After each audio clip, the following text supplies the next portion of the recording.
Joining me from El Salvador. No problem.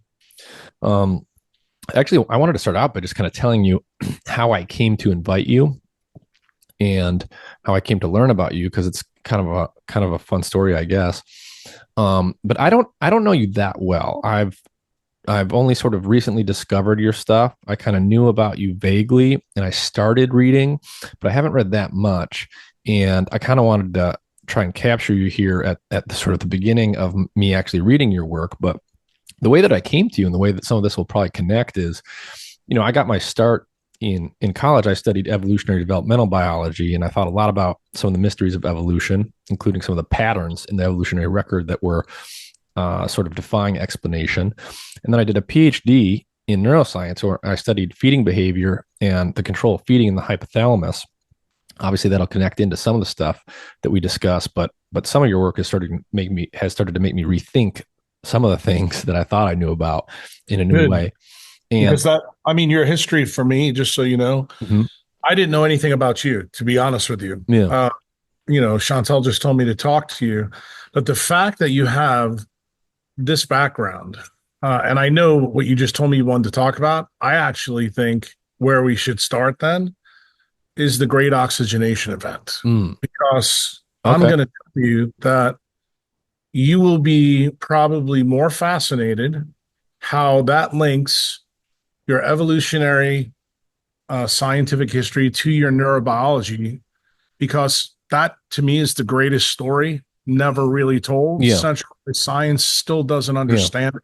Okay, we can start there. Let's start there in just a second. So let me just finish because I want to give a shout out to someone who introduced me to you indirectly.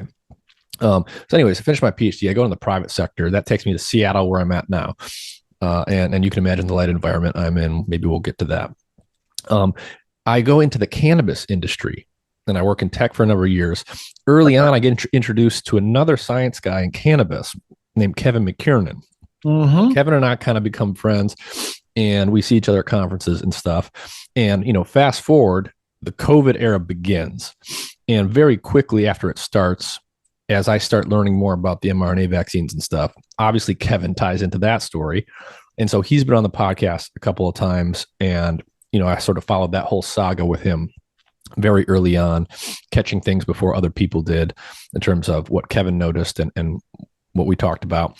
And then, of course, somehow I think Kevin mentioned you or something. And that's when I first heard about you and kind of came in this direction. But like I said, I haven't read too much.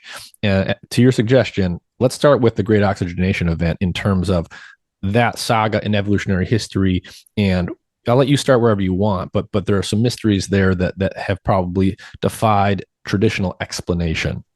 Well, I think what you should do is tell me about the mysteries, and then maybe we can start the story, because I think the story from an evolutionary perspective um actually is well thought out. The problem is where they went off the rails. Mm. So So to, from my perspective, just so you know, mhm, I think some of the work that's being done by Michael Levin in Tufts and also Nick Lane at University College London, mhm, they're working back through the tunnel, where you and I are going to start actually at the tunnel, two domains of life, bacteria and archaea, mhm. working towards what you learned in your PhD and what they're teaching, in their lectures and what they're publishing, now. I Yeah. think so the audience understands what we're doing here. We're attacking evolution from both sides, and then we can let it all hang out from there. Yeah, yeah. No, I think that's good. So, from my perspective, when we look back in deep evolutionary history, there have been a number of things where there's this really interesting pattern in the record, and there is an explanation for it, but it's perhaps not satisfying or fully satisfying to everyone. One of those, I think, is what you're talking about, which is sort of the endosymbiotic story about how mitochondria got into our cells and what that might have to do with environmental changes that were happening at the time. That story to me has always been a little bit vague. There's clear evidence, right? The mitochondria used to be free living organisms. They get into larger cells and they become what we call eukaryotic cells now. But the details to there were always to me kind of murky. It's just sort of like, well, somehow these things engulfed these smaller things and they're simply with us now. Well, Another Nick, let me ask you a question. Do you have any insight before we talk Mhm.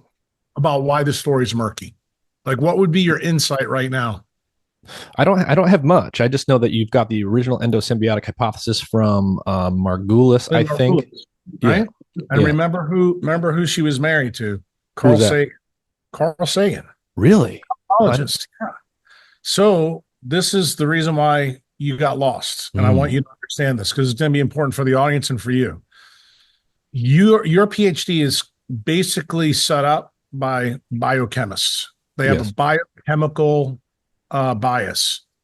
To understand endosymbiosis, you actually have to have a biophysical basis, meaning that you do have to know physics. And the problem for people when we discuss this story, they don't know enough about physics when they're in these fields. This is the reason why Michael Levin, Nick Lane, and even you have struggled with the murkiness. Why?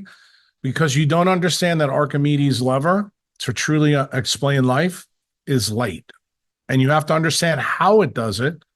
And the evolutionary story of the GOE, as far as I'm concerned, is the best place to start it because then you can see it laid out Yeah. right in front. Yep. All right. So start us off here. What is this great oxygenation event? Well, it happens, we think, between 2.1 and 2.4 billion years ago, where all of a sudden some of the cyanobacteria that are in those two domains, because there's only two domains at this time on Earth. Remember, life started 3.8 billion years ago. So now we're fast forwarding about 1,000,000,002 years. And these bacteria start kicking out oxygen.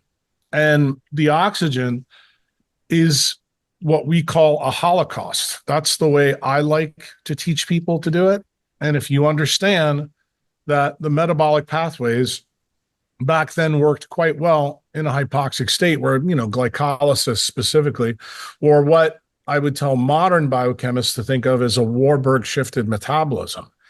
And you have to add into the GOE the big story of how sunlight, oxygen, and electricity become central to the understanding of what happens. So if you remember, and I'm going to assume you don't because you said you're new to my work, 2 years ago when Rick Rubin had me on his podcast with Huberman, Mm-hmm. I tried to explain to them the evolutionary history of the semiconductor proteins in us. Specifically, starts with chlorophyll, then it goes to hemoglobin, then it goes to melanin, and then obviously the thing that you wanted to talk to me about is the leptin-melanocortin pathway. So Mm-hmm. that's actually how these things link. And these are the three major semiconductors. So the first semiconductor that shows up in the Great Oxygenation Event, believe it or not, is not something that's to deal with oxygen toxicity. It's to deal with CO2. And we use CO2 and water to create sugar. That happens about 650 million years ago. It's about 50 million years to 100 million years before the Cambrian Explosion. The Cambrian Explosion is where we get eukaryotes and where we get 32 phyla of life that show up, literally overnight in the Right. fossil. That's one of the other great mysteries is what explains that punctuated pattern. It's not a mystery. It's not a mystery to decentralized science. It's a mystery to people who think Darwin was right. Mm. In fact, the Cambrian Explosion, in my view, actually is one of the key pieces that everybody who's a biochemist should stop and say, this makes no sense when we think about what Darwin really taught us. And that's good that if you have that mindset, this story that we're going to weave is going to be even, I think, more interesting for you to ponder. So anyway, what happens is oxygen tensions for a long period of time go up, down, sideways. They move back and forth. Why is this important? Chlorophyll being the first story, it's basically a porphyrin that magnesium is inside. You have to know that magnesium is periodic table number 12. It's got 12 electrons. The story of magnesium, the reason why it's selected is very simple. It's extremely redox stable. And meaning redox stable means that not even strong light can change, its oxidation state, which is good because that made it perfect for the photostem that basically is tied to the Rubisco enzyme, which you know very well. What is the key story at this part in the GOE? This is actually how we slow light down, capture its power by increasing the electrical resistance, utilizing mass on this planet. This is called chlorophyll. So that's the first change in electrical resistance that you see. And what happens when light is slowed down like that? You get things called food. So food is an electromagnetic barcode of sunlight that comes here. What's the other thing that happens in the mid portion of the sun's life? This is the part that you probably didn't know that much about because you're not a cosmology person, but I will tell you that Lynn Margulis did know this. He was married to a cosmologist.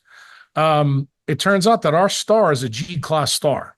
And as a G-class star, when it gets in its mid-age, kind of like, I guess, where I am now, it begins to kick out more UV light, generally around 10 to 20%.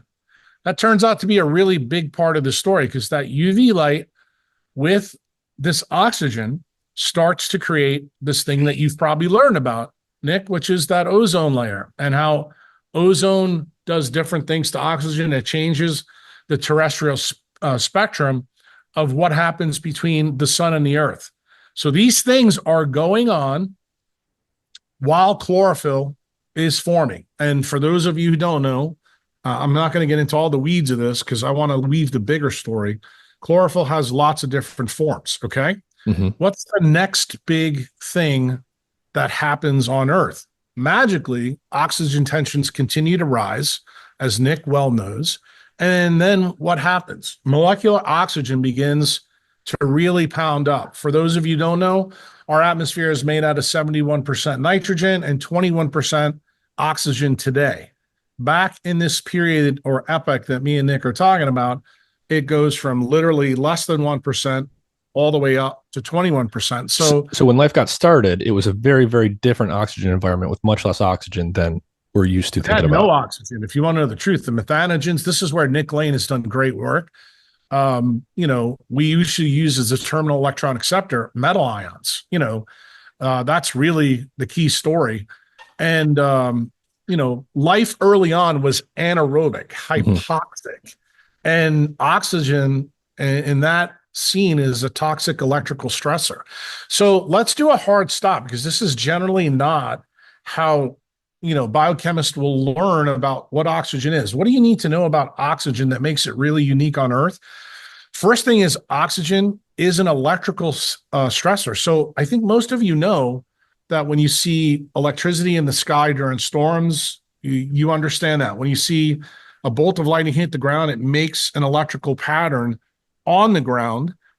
And that pattern that it makes is electrical resistance, okay? So oxygen also happens to be extremely electronegative. It's the second most electronegative thing on the periodic table. What does that mean? It draws electrons to it. Yeah, that's why it's the electron acceptor in the mitochondria. Right. And that's what's really important. But as the electron acceptor in mitochondria, it also means it did something else. It quantized metabolism, meaning that when we began to use oxygen, we stopped using glycolysis, gluconeogenesis. We started to favor the TCA cycle. Now, the TCA cycle is a relatively new member that shows up from the Cambrian Explosion on. What is the TCA cycle all about? When you go from the Cambrian Explosion to us, you have to begin to use this oxygen. So what's the next semiconductor protein that life innovates, which I think most of you know? That's called hemoglobin. And it's very similar to chlorophyll in terms of its basic structure, right? Right. Well, when you talk about its basic structure, this is the key part that I think where biochemists begin to shit the bed. Everybody knows that it's in the same ring structure that magnesium is in, but that iron has 26 electrons, so much more complex because it can absorb more light. But there's something very peculiar about iron that people in biochemistry really don't learn about, but people in physics do. And it turns out that iron can only carry oxygen in the +2 oxidation state. When it's in the +3 oxidation state, it cannot carry oxygen. That's when it becomes met hemoglobin. Why is this a big story for Nick? Well, because of the Great Oxygenation Event that he and I just talked about. Remember, I told you we went from 1 to 21%. So, what does that mean? The slope of that line was not linear. Mm-hmm. Okay. In fact, it was pretty much nonlinear and chaotic, which is the reason why biochemists, evolutionary biologists still don't realize to this day why breathing and why metabolism has to be quantized, because oxygen is the reason why it had to be quantized. And it turns out that light is capable of changing the oxidation state of iron +2 to +3. This is what makes iron very different than magnesium. It is not redox stable like magnesium is. And the reason it was chosen by nature is because oxygenation levels changed. So you have one state of iron that's extremely beneficial for oxygenated hemoglobin. Then what else did nature do? There's some other radical chemicals. And there's one other thing I need to talk to you about oxygen that I got thrown off a stage one time in 2014 by Dave Asprey. Oxygen's paramagnetic. What does that mean? Oxygen is drawn to magnetic fields. So if you want to know why I told you a little while ago that breathing is quantized, you know that the FO head spins when you're using TCA cycle. That's 9,000 protons through the FO head. The FO head, from Faraday's laws of electromagnetism that he found in 1851, the electron chain's got a current that goes through it. That's got a 30 million volt charge. That's Nick Lane's work. This FO head spins 9,000 times a second. That's how you make ATP. Turns out that's discussed with TCA cycle dynamics. You know, as a biochemist, that's not true in glycolysis, not true in gluconeogenesis, not true in a lot of other things, but that's not important for this story. The point that I'm trying to make to you is that the TCA cycle is very selected for in a norm oxic environment. That means when oxygen is greater than 20%. Okay? So that's important. And the fact that oxygen is paramagnetic is never brought up in biochemistry. In fact, it's the only paramagnetic atom on the periodic table. Okay? And when I say that, I mean gas. So the spinning FO head creates its own magnetic field. That is the reason. Define FO head for us. The FO head is the spinning head of the ATPase. That's the fifth cytochrome. The protein machine that makes the ATP.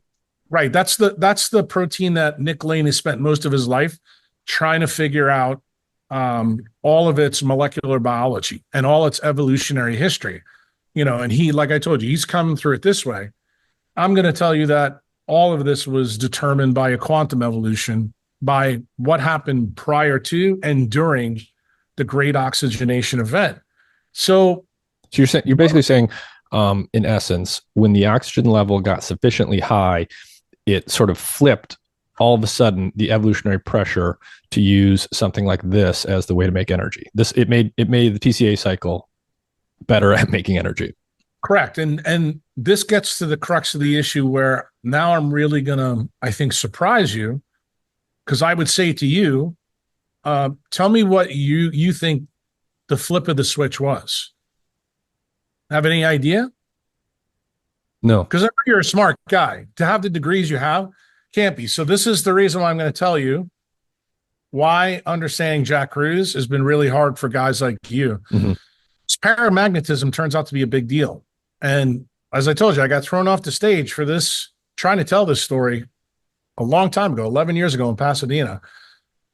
Oxygen being paramagnetic should make a biochemist say, okay, what in life was paramagnetic during the GOE that we don't talk that much about? And it turns out the Nobel Prize was given for that chemical in 1992. It's called nitric oxide, also a free radical. And here's the interesting thing. Do you know that nitric oxide also has a binding site on hemoglobin? And did you know, Nick, that binding site on hemoglobin stops ATP from being made? No. It actually stops oxygen from being carried as well on hemoglobin. So the picture I'm painting for you right now, you're beginning to see a taxi cab that nature used during the GOE as we went from 1% to 21%. Mm-hmm. And guess what? That quantum construction is still in you to this very day. And you'll be very surprised to hear that the story I told you before about light alone being able to change the oxidation state of iron is important. But because NO is also paramagnetic, now you have two moieties that are reacting very much the same way. The difference is nitric oxide works at a very focal level. Mm-hmm. Yeah. Oxygenation tends to work at a very global level. Well, and there's some interesting tie-ins here to stuff I've discussed on the podcast before. Like I didn't know until about last year or so that there's nitric oxide stores in the skin, and UV light exposure liberates those. Correct. So what does that tell you? That you just described the basics of the leptin prescription, given what I'm giving you. You're beginning to jump forward in the story because you just realized that if you're able to bind NO to hemoglobin, you don't need as much oxygen. And if you don't need as much oxygen, that means you don't need as much food. Because guess where all the electrons and protons come from? Food. Yes. So that's the basics of the leptin prescription. And then you begin to ask other questions, Nick. Say, well, this makes sense why God or evolution put leptin in our sub-Q fat, which makes us radically different than any other primate. Then it starts to make sense. Well, this is the reason why we lost our hair. For the same reason. Why? Because that signal has to get there. But then, because I want to continue on the story that we first started, because I think this is the most important story that you need to get down, because then I think your questions from there are going to get really pointed. Mm-hmm. So nitric oxide is the paramagnetic switch that flips us from choices in metabolism. So you know what that means? That means that all metabolism happens spontaneously, and Archimedes' lever is the light that turns it on. So then you got to ask yourself a big question. Are we talking about light that comes from our star? Or are we talking about light that may come from inside of us? Now, remember I told you the story about Lynn Margolis and her husband, that a G-class star makes more UV light. You may be surprised to know that this UV light story is ties to NO. You just said it in your skin. And you know these parts, but what you don't understand is how it fits in the quantum design of a cell. And what happens when this UV light shows up on Earth, oxygen levels spike further. Things are selected out in our membranes, especially in eukaryotes. That's where DHA from the seas gets incorporated. DHA, meaning fish oil, in the marine food chain is really, really important. Why? Because for us to use it, meaning eukaryotes, it has to be in a specific position. Comes in three different positions, SN1, SN2, and SN3. And I'm assuming your audience is smart enough to figure out what that means, but define it a little bit for us, because we don't get into a lot of physical chemistry stuff. Yeah, the glycerol backbone of lipids has, a carbon chain, and the SN1, SN2, and SN3 position are which carbon it's linked to. It turns out for eukaryotes like us, meaning primates, it works, and it's only incorporated into the brain and into the leptin-melanocortin pathway when it's in the SN2 position. So that's the reason why people need to eat fish and not take fish oil, because fish oil tends to be in SN1 and SN3. We need the fish to do the job for us. So that's the other reason you don't want to use algal fish oil as well. And what's the quantum reason that this is important? It turns out the SN2 position is very planar. It looks just like a copper wire. It has pi electrons on the top and bottom, which means that it works really well. So you need to know, where is the most common place? What's the place with the highest density of SN2 DHA in the human body? It's in the central retinal pathways that connect your retina to that leptin receptor that Nick's been wanting to chomp at and get to.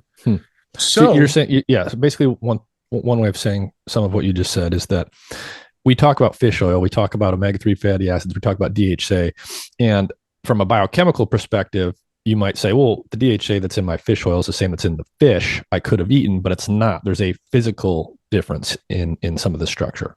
Right. And that's the key word. The word that you're going to keep coming back to when you realize how much you have to unlearn is biochemistry taught you no biophysics. Yes. And it turns out that when you really see my decentralized perspective, you're going to find out that there's nothing in biology that's a fundamental science. In fact, physics is the basics of biology. And biology gets really easy to understand when you understand this key part. But this story that we're going through, once you get hemoglobin, then what are the hemoglobins that most people know about? Well, you know about myoglobin, that's in muscles, tends to be more hypoxic.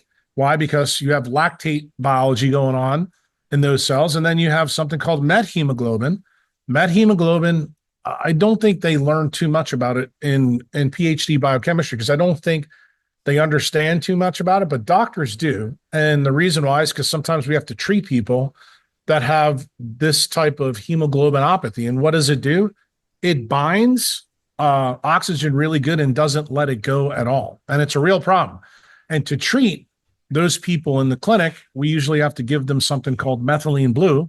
And methylene blue unbinds the oxygen and turns it back into oxygen-carrying hemoglobin. So what just happened there? You just learned something about methylene blue. What does it really do? It changes the oxidation state of iron from +3 to +2. Okay? That's effectively what happens. So then hemoglobin becomes able to deliver the oxygen to the tissues who need it. The point that I'm trying to make to you is I just explained to you, we have 3 different hemoglobins. Now, for the people who are really paying attention in the office, they probably realize, well, there's thalassemia, there's G6PD, there's sickle cell anemia. Yeah, these are all different hemoglobins that evolved during the time of the GOE. And at that time, they all had different evolutionary links and key points. And all of that pointed to the things that were going on with oxygen during the GOE until we get to the Cambrian explosion. So Nick is probably saying, okay, Jack, get to the chase. How the hell did the 2 domains of life collide? Well, this one is the pretty simple one from a physics perspective. Because oxygen is being pumped in and now the sun is hitting ozone up in the sky and creating O2 and the oxygen radical, it creates a huge electrical resistance in the atmosphere. That huge electrical resistance is actually what joins the 2 domains of life. And does physics work this out in different places? Yeah, not so much in biology, but they do it in physical chemistry class. And the thing I was always amazed that Lynn Margulis never put this together. When you consider who she was married to, obviously I was not privy to those conversations, but also Nick Lane is a really smart guy. And he, like you, is an evolutionary biologist. I just don't think he's strong on the physics side of things because what can electricity do? Electricity can actually cause things to join forces. We know this through the bi frequencies that are present on alpha helixes and on membranes. It creates tremendous voltages. And one of the things that Nick Lane brought to the world, I'd say probably 15, 20 years ago, in his book, Power, Sex, and Suicide, he's the first person that ever accurately deciphered some of the things that Lynn Margulis said. But one of the things that she clearly said in her work is that the inner mitochondrial membrane is really unique for 2 real things. First thing is it has no DHA in it. It's one of the only membranes in mammals that has no DHA. It still retains its bacterial composition. And the other thing is it's only 5 to 6 angstroms big. So that means it carries a 30 million volt charge. So when you hear that and you go, wait a minute, 30 million volts is the same kind of power in physics that's in a bolt of lightning. We have, in some cells, we have, 36 to 15,000 mitochondria. The next question should have been in biochemistry, how do we protect our cell from getting electrocuted? Okay. And unfortunately, that question was never asked in your training or my training. But when I started to, study the work very carefully of Robert O. Becker, I began to realize that the answer was staring me in the face in the Great Oxygenation Event. It turns out the evolution of heme proteins was the key. So What I So want, hold on, just to make sure so far. So basically, oxygen levels go up, and this is a long time ago. You've got ozone, you've got O2 and the oxygen radical, and you're saying electrical resistance increased. In other words, the physical characteristics of the environment literally in some sense pushed what became mitochondria and the bigger cells together. without the GOE, without the electrical resistance in the atmosphere, the joining of the two domains of life never happens. And then when the two domains join, which is where we're at now, then you have to ask yourself, okay, how did the membrane deal with the 30 million volt charge that was in it? Obviously, that charge is the thing that gets harnessed to build the 32 phyla that we already know about. So this is where the story that I was getting into with you about heme being important. Heme comes up with one of its first proteins. What's that first protein? It's called cytochrome C oxidase. So I'm going to put my fingers up. I don't know if you use videos in your thing or not, but I know that you know this. So right here is NAD positive. That's what I'd like to call the opening salvo in a mitochondria. And over here is oxygen. So between these two things is all the cytochrome proteins that are also heme-based proteins. But that 30 million volt current is going through this. So how did we protect ourselves? Well, cytochrome C oxidase has a very interesting feature. It does two things. The first thing that it does, it makes deuterium-depleted water. And it does that at cytochrome C oxidase via two steps in the TCA cycle, the aconitase step, the fumarase step. And that's where free water is made. The difference is mitochondria are racist, unlike chlorophyll. Chlorophyll will use any type of water to make sugar. It does it to different degrees, but mitochondria, because they're reversing the process of photosynthesis, only deals with deuterium-depleted water. So when I learned about this, 20, 25 years ago, I asked the simple question, why was nature racist for the water that she put around this 30 million volt current? And I found the answer in physics. Turned out that water is the perfect insulator when it doesn't have any ions in it and it doesn't have any deuterium in it. It becomes something that retains that 30 million volt charge. Explain deuterium and deuterium depleted water explicitly for us. Yeah, it's pretty simple to understand. The hydrology cycle on Earth is very understandable. Physical chemists and ecologists have figured it out. Water on Earth in our oceans has 150 parts per million of deuterium. So you have to know a little bit about water. Most people, I think, in your field know water is H2O chemically, but most people forget is that there's three isotopes of hydrogen on Earth. One is protium, which is light hydrogen. That's the one we're interested in. Second one is deuterium. That's proton plus an extra neutron. Then tritium, which is a proton plus two neutrons. That one's radioactive. That one plays no role in biology. Turns out that deuterium does play a role in biology. So the hydrology cycle on Earth, the way it works is water evaporates, goes into clouds, and then falls back down on us. I mean, third grade, you learn that. It's not hard. But what you may not know is the atomic mass, which is doubled in deuterium, makes it evaporate at different rates. What's the reason for that? Something called the kinetic isotope effect. So this goes straight back to something you didn't learn in biochemistry that well.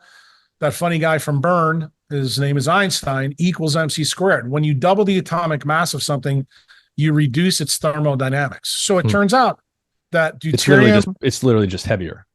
Right. Well, it's heavier, but it has thermodynamic considerations. So what's the thermodynamic considerations? Well, on the hydrology cycle on Earth, that means that equatorial water has 150 parts per million when the rain falls. When you go to the poles, that's the most deuterium depleted water. It's right around between 130 and 140. Why does that make sense from the chlorophyll side of the story? Well, you want to have less deuterium in the water when you're chlorophyll so that you can make food. Why? Because the sunlight at the poles sucks compared to the sunlight at the equator. See, it's quantized. And when you understand that basic thing from the first semiconductor, which is chlorophyll, then you begin to understand why nature is making deuterium depleted water around this huge 30 million volt current. Why? Because she doesn't want that electric current to get out and electrocute things in your cell or go down through, say, nerve pathways or the neural crest cells and electrocute those things, just like I told you that a bolt of lightning does When it hits somebody in the back, it creates an electrical resistance. So you've got this huge reservoir power, this electrical potential around the mitochondria. And basically, the isotope that is present in a water molecule will dictate how much of that you can insulate against. Correct. And then here's the beautiful part of the story. The other part of the heme protein that I know you learned, but don't understand how it's the feedback loop for the GOE is CCO also controls apoptosis. So what does that mean? It means that when bad things happen inside the mitochondria, meaning that it can't handle the TCA cycle or it's Warburg shifted and things are not going well, the planned demolition of apoptosis gets rid of that bad engine. So that was the feedback loop from the Great Oxygenation Event that happens over probably 1.2 billion years, if my math is correct, where we innovate this heme protein. And it turns out that's the thing that saves your life if you get oxygen toxic for some reason. So then you should do a hard stop and say, okay, Jack, what would make a TCA living mammal get oxygen toxic? Well, I'll give you the first one that everybody knows about. 1971, we sent, astronauts up to the moon. They got in the space capsule. We used 100% oxygen in their capsule, and they all died when they got a spark. Turns out that oxygen at really, really high concentrations is really bad. Now I'll give you number two that you may not know because you're not a doctor. Any doctor knows about this disease called ARDS. ARDS it's called acute respiratory distress syndrome. That's what most people died from in COVID. So when we give people with ARDS endotracheal tube and we deliver an FiO2, which is oxygen at a higher level, why do doctors do that? Because they use a pulse ox to see what your oxygen level is. They're taught what the biochemist tells them, that if your sat rate goes down, you need to give people more oxygen because we are TCA mammals. What the doctors don't know is that you have this little switch in you that Nick and I were talking about, that nitric oxide story. And it turns out that the pulse ox, okay, everybody who's a doctor now, and this is for you too, Nick, you think that the pulse ox is accurate to what's going on at the mitochondrial level. I'm here to tell you that the story that I've already laid out for you, that's not true. You know why? Methemoglobinemia is not picked up by the pulse ox. In fact, in critical care medicine, you have to have a special pulse ox to pick up this. Why? Because you can be fooled. And it turns out that ARDS, when you don't know this and you give somebody high oxygen level, you actually destroy every organ in their body. Why? Because of the mechanism I just told Nick. The electric current gets out, the bolt of electricity follows the path of least resistance in the body, and it goes and destroys other organs. Why? All because the doctors are not taught, because the biochemists don't know the story about nitric oxide and oxygen being quantized and being paramagnetic. And it turns out when you know this story and you're a neurosurgeon who decides to go back in 4 years ago to start taking care of all these people that are getting told they're going to die, and magically, I know how to fix this problem because I know about the paramagnetism of methemoglobinemia, and I know how to flip the switch using a paramagnetic drug. Guess what magically happens? FiO2s come down. We can get people off their dopamine drips. We can get them back. The family gets told that they're going to die, and next thing you know, they're walking out of the ICU in 24 to 48 hours. What is the paramagnetic drug? Methylene blue, my friend. I already told you that. And the reason why is because it changes the oxidation state from +3 to +2. What does that do? Now you can use that oxygen. Knocks off nitric oxide and allows oxygen to bind. Then the pulse ox is accurate.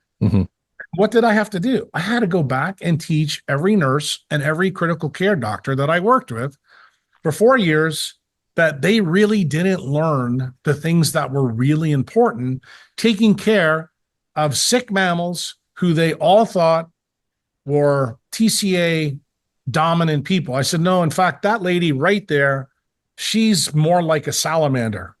Okay. If if we had an electron microscope and we pulled her blood out, we would find out that most of her hemoglobin was methemoglobin. And I bet you we would even find in some of those people that they also have nucleated red blood cells. And I tried to get some of the ICU doctors to do peripheral blood smears on these people, and they wouldn't do it. And why did I do that, Nick? Well, this is something else you learned about in evolutionary biology that you haven't put together with this story. You know that the only cell in mammals, specifically humans, that doesn't have a nucleus is a red blood cell, correct? Mm-hmm. Yes. Also doesn't have any mitochondria, right?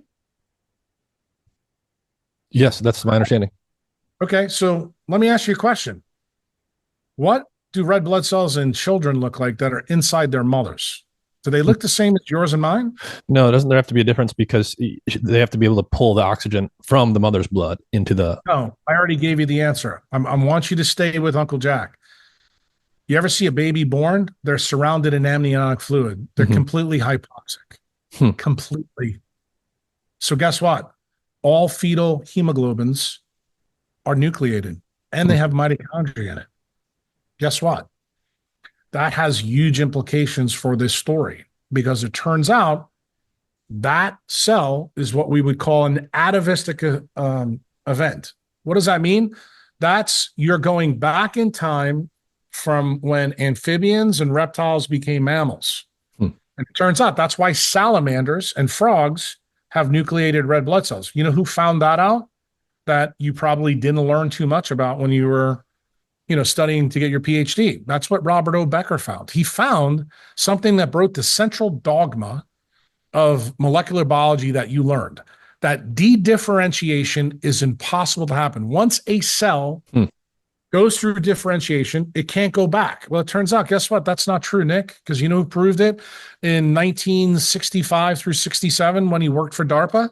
Robert O. Becker. He found on his limb regeneration studies of bone that when he looked at the blastema after the bone was broken, that something very unusual happened at the hypoxic injury site, that red blood cells seemed to de-differentiate into more weaker forms. And he couldn't figure out what was really going on. The interesting thing that he did find out for DARPA is he found out that bone is also electromagnetic.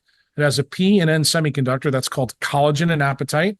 And there's two copper atoms that sit electrostatically bound. And when those copper atoms pop off, then apatite and collagen disassociate. That's the osteoporosis that the Russian astronauts got. And that is the type of osteoporosis that people on the planet are getting right now from the use of stuff like this. That's not the stuff that me and Nick learned about when he was in his PhD program and I was in medical school. We learned about osteoporosis from piezoelectricity and Wolff's Law. Turns out there's another way. And this other way happens to be the biophysics of bone metabolism. And when Becker showed definitively, and just so you know, Nick, because you can fact check this, this was published in the Journal of Bone and Joint Research and in Electromagnetics in 1972.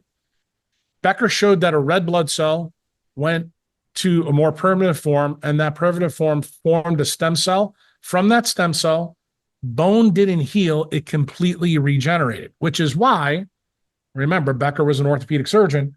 If you had somebody who broke their bone and say you had to go back and operate on them, you would never find a scar in the bone from where it broke previously.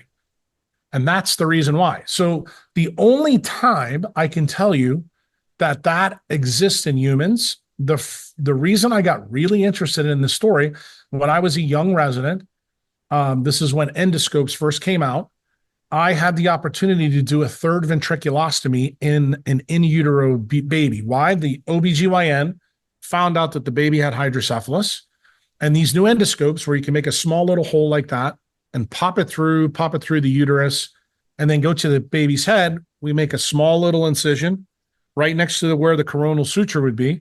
We go down through the germinal matrix of the frontal lobe, and we get into a place where something's called the lamina terminalis, which I think you know is the anterior wall of the third ventricle. And right below that is something called the bowser artery. there's a membrane there in a fetus that's really, really thin, and you can see light through it. And when we do this surgery, we shine the light, look, and see the basilar artery through it. We put a little hook through there and pull it, open it up, and that allows the CSF to go from inside the ventricles to in the subarachnoid space, and you take everything out, and that's it. Here's the interesting part of that case. You know, when that baby's born, I got to see that baby. Do you know that baby didn't have a scar anywhere from the surgery I did? Do you know that? No. It's the same story as Becker. So guess what?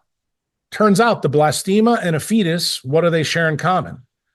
They're using all these paramagnetic atoms for wound healing and regeneration. It's the same story that Becker found in the salamanders and the frogs. And then what did Becker do in his own work? He said, well, I know that in utero surgery is talked about being done. Is it possible that I could regenerate in a mammal completely, bone, skin, muscles, and nerve? So he took a 9-year-old whose finger was amputated to this level here. So you can see that's the first phalange. Yeah. So it's down to here. And he altered his technique. He published this in 1972 in a 9-year-old using the techniques that I'm telling you about here through hypoxemia and nitric oxide. He de-differentiated the cells and was able to regenerate the finger completely. So the fact that certain organisms, like certain amphibians, are famous for being able to regenerate limbs, it's not some intrinsic difference between us and them. It has to do with the oxygen environment enabling this de-differentiation to happen. It's not just the oxygen environment. It turns out it's also the current, because if you look at Becker's setup, which I hope you'll do, after this, you'll notice that he used a different atom than any of the atoms that you and I have talked about. He winds up using silver. And it turns out that silver kept the wound hypoxic longer so that the atavistic effect of the de-differentiation could occur to regenerate the limb completely. And just to tie this to something else you said, and just to kind of repeat a couple of things, and because this is sort of a hot topic right now on the internet. So you mentioned methylene blue. So everything you said implies that whether or not methylene blue is going to work or like be good for someone is going to depend on the oxygen levels, whether or not they're in a hypoxic state. It's going to depend if you really understand this. And this is why Becker's story is so interesting. Methylene blue can be radically dangerous if it's in the hand of a clinician who doesn't understand what they're doing. The same thing is true with biohackers. The same thing is true with mitohackers. The reason why methylene blue is the paramagnetic switch that actually turns you from wound healing to regeneration. So realize that CCO cytochrome is a really big deal, And it turns out what happens when you leave atavism on, Warburg metabolism, but you never get to the regeneration pathway. That's actually oncogenesis. And that's effectively what's happening in the world today. Why? Because it turns out blue light and non-native EMF, remember I told you the story before that light is able to photo-oxidize the oxidation state of iron. Yes. That means it'll keep it in the +3 state too long, so you never get to the +2 state. And it turns out the +2 is what you need to move oxygen around and stuff. Right. That's how you get back from a hypoxic state to an oxygenation state. Now, here's the part of the story that I know. Okay. So because of blue light and other things, people go from that's the external stuff. Let me go for a little bit. Okay. So that's the external part, because I'm weaving the story. So let's get back to your original question, because I don't want you to think Uncle Jack forgot you. So do you know that leptin has got an absorption and emission spectra that starts at 220 nanometers? That should stop you hard in your track if you're a biochemist and go, wait a minute. I learned when I was in 6th grade from NASA that the sun only emits 250 to about 3100. So why in the hell would we put our major hormone in our sub-Q fat there if it's got a 220 nanometer absorption spectra? Something doesn't fit here. Well, it turns out it does fit, because there's this physicist in the 1950s and 60s who finds out that through the process of mitochondrial metabolism, that we make light inside of us from oxygen radicals and from nitric radicals, RNS and ROS. His name is Fritz Popp. What does he decide to do? Fritz Popp takes every living tissue and puts it in a photomultiplier and finds out that as mitochondrial metabolism alters through all the different pathways you're expert in and I'm expert in, that we had to learn that it has a spectra of light that it emits. And it turns out the glycolytic pathways release 200 to about 1,000. And it turns out when your TCA cycle, you make a lot of extreme low frequency UV biophotons. In other words, the spectrum changes as metabolism changes. And it turns out, remember what I told you before, that light is capable of changing the oxidation state of iron by itself? Yes. Well, that was really important in the story in the GOE while we're innovating chlorophyll and hemoglobin. Because guess what? The original way we were doing it was with light, which is the reason why, Nick, now you're beginning to understand why Jack has such a disdain for food gurus and biochemists, because they don't understand that you don't need food. You don't need it at all when you understand that light changes the oxidation state. Then you have to ask yourself a question. Well, wait a minute. If we create light inside of us, doesn't that change the game a bit about nitric oxide and what hemoglobin can do in a hypoxic event with oxygen? The answer is it does. And then it gets really interesting. This is the part I wanted to get to before you go further, because this is where the tables are really going to turn. Remember I told you before about Nick Lane and me coming at the problem through the different tunnels. Yes. I'm going to tell you, here's the big reason that this is a fractal. Is light from the sun the same as light from a mitochondria at the nanoscopic level, Nick? And I'm going to wait and let you think about it for a minute. Would you assume that it's the same? I would, yeah. The natural assumption would be, yeah, it's light. It's not. And it turns out the reason why is because of the inverse square law. Why? Because as the scale shrinks, light gets stronger. It doesn't get weaker. As scales get large, light gets weaker. What do you mean weaker? Just what I told you, that the amount of energy that it can impart reduces. So light at the smallest scales becomes incredibly strong. It's the same thing that happens with the electromagnetic force, strong and weak force in atoms. So it turns out light that's at the nanoscopic level can target different things. So you'll probably be shocked to know that light that's between 625 and 635 can actually take cyanide and move it off the electron chain transport. You don't need anything else to do it, but it has to be monochromatic laser light. So what am I telling you about these biophotons that are made in us? They actually make the biophotons that actually marry up to 220 light for leptin. Here's the other magical thing. Do you know that the key biochemical that you learned about in the intermitochondrial membrane, which is NAD, NAD is made out of what? Tryptophan. Do you know what tryptophan's absorption emission spectrum is? No. 200, 400 nanometer light. Right in that range.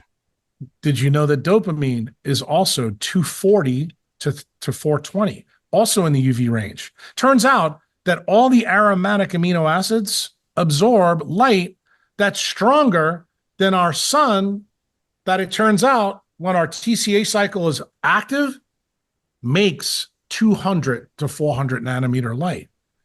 And that's been published, just so you know, in the literature since the 1960s.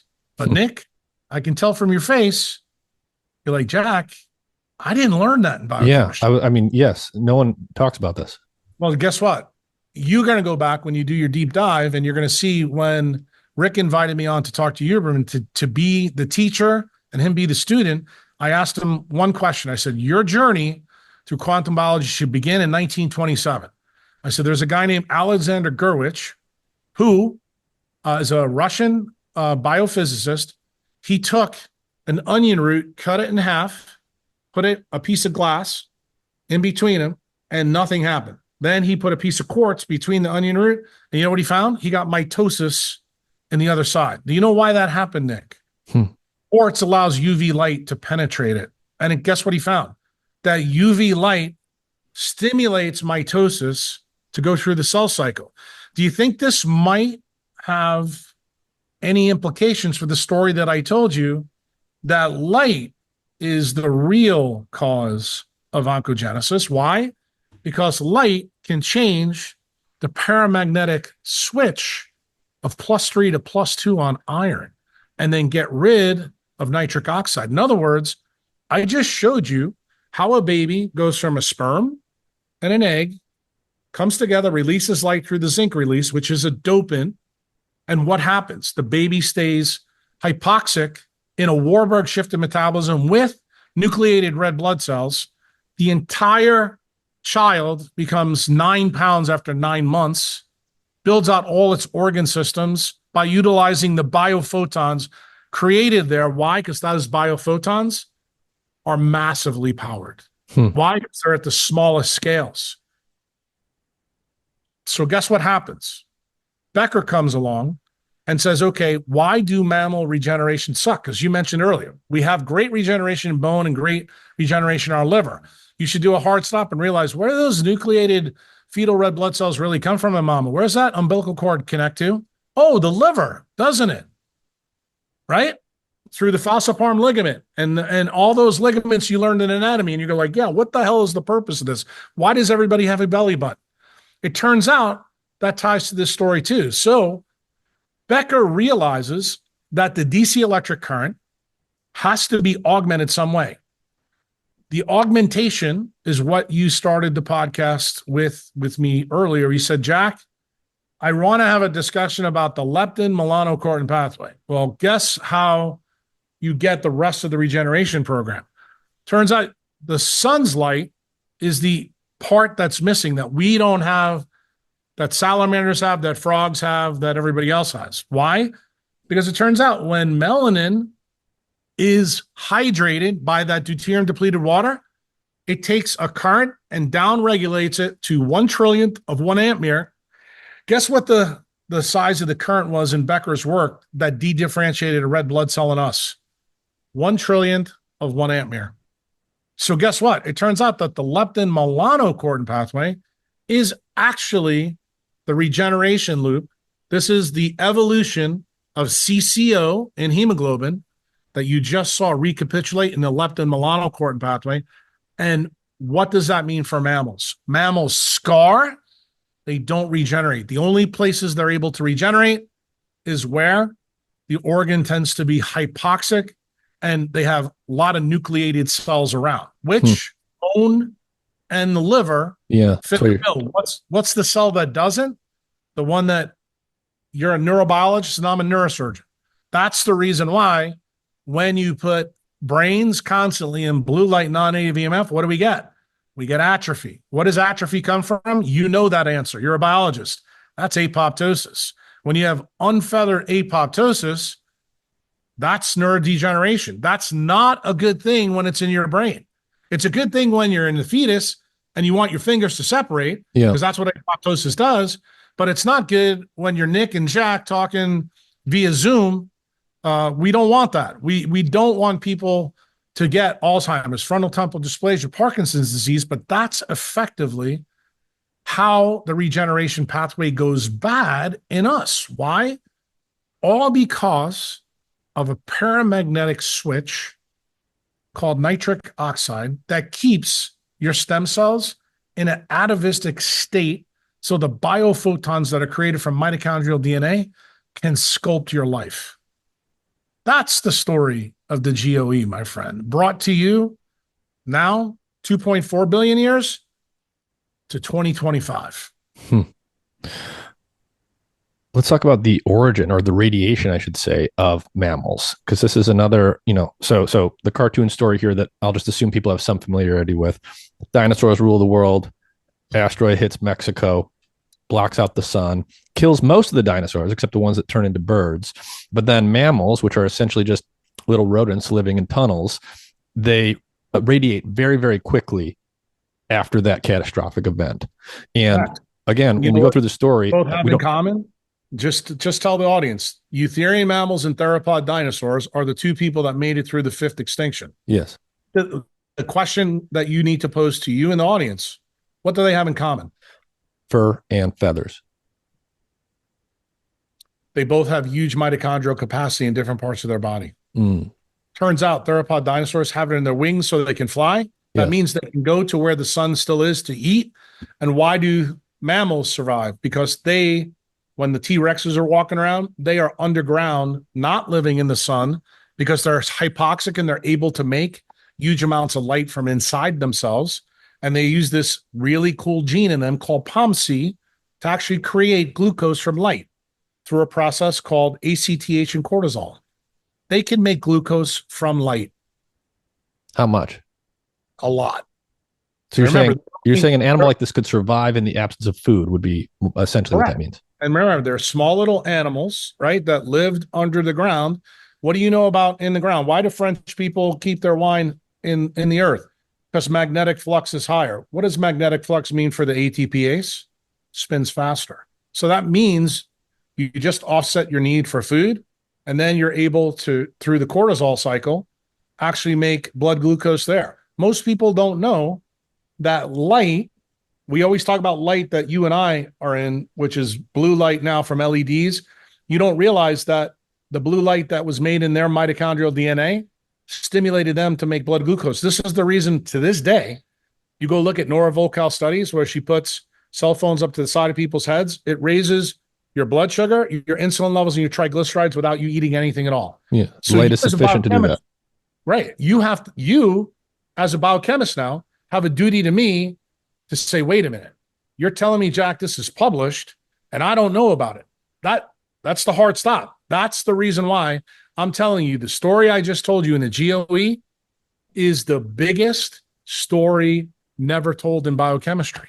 And that famous guy that I know you know about in Boston named Michael Levin, who's working on bioelectricity, and he knows that polarization and depolarization are important. What he doesn't know, that it's photobioelectricity that's the key.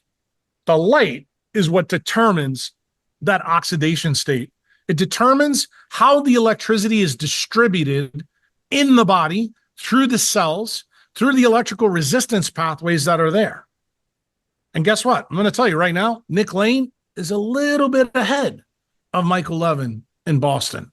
Why? Because he's beginning to realize that this story that I'm laying out for you, it's much more biophysical than it is biochemistry. Why? Because it turns out Nick Lane has already figured out that all metabolic fuels basically run their own game. They don't need to be told what to do. They're just cycles on top of cycles. The interesting part is light is Archimedes' lever that tells these things how to go and when to go. And it turns out oxygen is the big one because when oxygen is present, you're going to default to TCA. That's the reason why our most special organ, the one that I'm an expert on, the brain, uses 20% of our cardiac output. So it means it's an obligate aerobe. Doesn't mean that it go back to the GOE event. It can, but it suffers. It uses lactate. When you were probably in school, they told you, oh no, the brain needs to use glucose. We now know that's bullshit. We know that lactate is used. Why? Because it creates huge electrical resistance in the brain that actually allows the brain to function well for a long period of time while we can't use the TCA cycle. So even modern science is catching up to Uncle Jack a little bit, but what they don't know, Nick, and I want to make sure you understand my perspective fully before you critique it. I want you to understand that you as an evolutionary biologist need to look at the GOE and what's happening today as a fractal. The same thing that happened then is still recapitulated in us, but the way in which we're controlling the levers is all through light and biophotons. That's ultimately what makes the choice. And the thing that the whole process is quantized to actually is what happened at the GOE. It's oxygen. Oxygen being paramagnetic determines many, many things for cell fates in us. And it turns out the time that we're the most regenerative is when we're inside an amniotic fluid bag. Mm-hmm. That should stun you and go, wow. And then you should start thinking, okay, now this starts to make sense why people who are diabetic have no superoxide pulse and have shitty nitric oxide because they never go outside. They're never in the sun. Mm-hmm. That's why they don't heal. They never get to Becker's regeneration currents. Because they're watching Jerry Springer and they're inside behind glass, which blocks what? UV and near infrared light. Here's the story about near infrared light from the sun. Near infrared light penetrates all the way through your body. Yeah. Yeah. What it does. If you look at the 1992 Nobel Prize, do you know that when you introduce near infrared light to to hemoglobin, it disassociates from hemoglobin, allows it to carry more oxygen. Isn't that the fundamental problem in diabetics? Yep. They're hypoxic. And the problem is when your mitochondria is hypoxic, but you have oxygen around you, that means you have created a huge mismatch. That mismatch fosters heteroplasmy at the mitochondrial level, which you can't get rid of because apoptosis is broken. That's the reason why diabetics get fat. It's the reason why they get cancer. It's the reason why they get PAD. It's the reason why they get fucking every disease you can imagine. Why? Because of the biophysics problem, not the biochemical problem. So let's just make this concrete for people. Let's say someone is diabetic, type 2 diabetic. What do they do in terms of their relationship to different wavelengths of light and the timing of their exposure to help get better? Yeah, that's the easiest thing because I've said it in every podcast. The problem is when I say it to you, I think now that you understand the perspective, you'll understand this better. You make like the Sphinx and eat like a great white shark. Why? Because when you make like the Sphinx, you're grounded so that you're getting free electrons off the earth as the sun hits there. So that replaces the food. You're looking to the east because what happens when you look to the east? That's how you repair CCO every morning as a reset default. You're creating deuterium-depleted water, keep that electric current inside you, and you're fixing apoptosis so that the bad engines that need to be taken out can be taken out, and you can undergo mitophagy. That can't happen when you're a diabetic. The last part, you want to stay away from the fuels that make less water. Everybody knows carbohydrates only, if you take it on a molar level, they only make 55 grams of water, where TCA cycle makes about 105. So remember, this story is about re-establishing water production at CCO. So of course we need more water. This is the reason why, what did diabetics get, Nick? You've heard the story when you were a young man, polydipsia, polyuria, polyphagia, because the mitochondria are broken. They eat more because they can't make the water and they can't get rid of the bad engines. They piss more because they can't retain their stuff at the hypothalamic level. Why? Because vasopressin is broken for them. Because what controls that? The central retinal pathways that we talked about earlier. In other words, everything is shot. So they are like looking at a plant in your backyard that has 19 holes in it, and your mom and your girlfriend keep putting the water and the nutrients in, and it just leaks right through. Mm-hmm. That's what they are. And all we are, when you understand the story I'm giving you, we are a little bit more complicated than a houseplant. That's what hemoglobin and melanin really gave us from chlorophyll. And when you understand that the same things that control regeneration in plants control regeneration in us, it's the same story. DC electric current, Becker showed, was present in plants. So did Burr, where Becker got all these ideas. And then when Becker started to find out that hemoglobin was tied to this, the first thing I did when I read his book, The Electric Body, in 85, I looked at that picture that you mentioned earlier. Man, this porphyrin ring looks really similar. You know, there must be a story here. And the story was, I thought the story was always going to be about the different number of electrons and the photoelectric effect. Turned out that's part of the story, but the real part is the paramagnetic switch. That's the real big part of the story. So when the animals, the asteroid hits, the dinosaurs die off, and the subterranean animals start to come up, they enter into what is a new and now changing oxygen and light environment. Walk us through the radiation of mammals from your perspective. Yeah, what happens then is the mammals now have a normoxic environment. They're no longer hypoxic as they were. The melanin that was outside in their fur and their hair actually begins to get sucked inside. Why is that the case? They're now sensing UV light. What's the UV light sensor that innovates probably at the time of the Cambrian explosion? Neurops, I don't know how much you know about that. Very little. But it's a UVA detector that's present on mammals' corneas and their skin. And as you lose hair, what happens? You become better UV light detector. Mhm. So this is the stimulus for POMC. What is POMC? Pro-opiomelanocortin. It's a gene in mammals that is really what we specialize in. And it turns out what translates POMC from our DNA? UV light's the stimulus. Where does that light come from? Most people think that it's from the sun. I'm going to tell you, in the original animals that first come out, it's not only from the sun, but it's also from the ultra weak biophotons that they make, which tends to be in the ultra weak spectrum, which is 200 to 400. How do we know that? Because everything that is about a mammal, which is the leptin-melanocortin pathway, and then this hemoglobin story with the inner mitochondrial membrane becomes sculpted.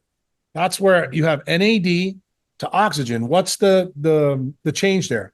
Negative 400 to positive 400 volts. But what's the other thing? What's the emission and absorption spectra of cytochrome 1? Turns out it absorbs at 340 and it emits in the blue range, in the flavin range. That's why the second cytochrome is a blue absorber. It also turns out that it makes the most superoxide pulse in all of the mitochondria, which, what are free radicals? Remember, they're unpaired electrons. What does that mean?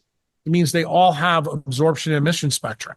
So the other problem in biochemistry we haven't got to, but I did sit down with a famous biochemist probably 10 or 15 years ago that you probably have heard of, Ray Peat.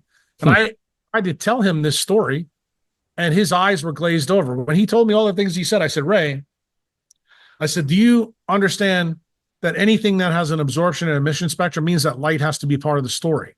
And I told him how old the story went. I said, do you know who came up with this idea originally? I said it was a guy who also won a Nobel Prize for being wrong about the Krebs cycle, which was Albert St. Georgi.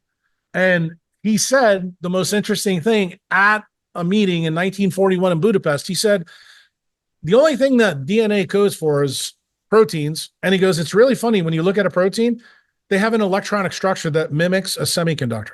Do you know who was sitting in the audience that day? Robert O. Becker. Literally within less than 2 decades, he proves that Albert St. Georgi is correct.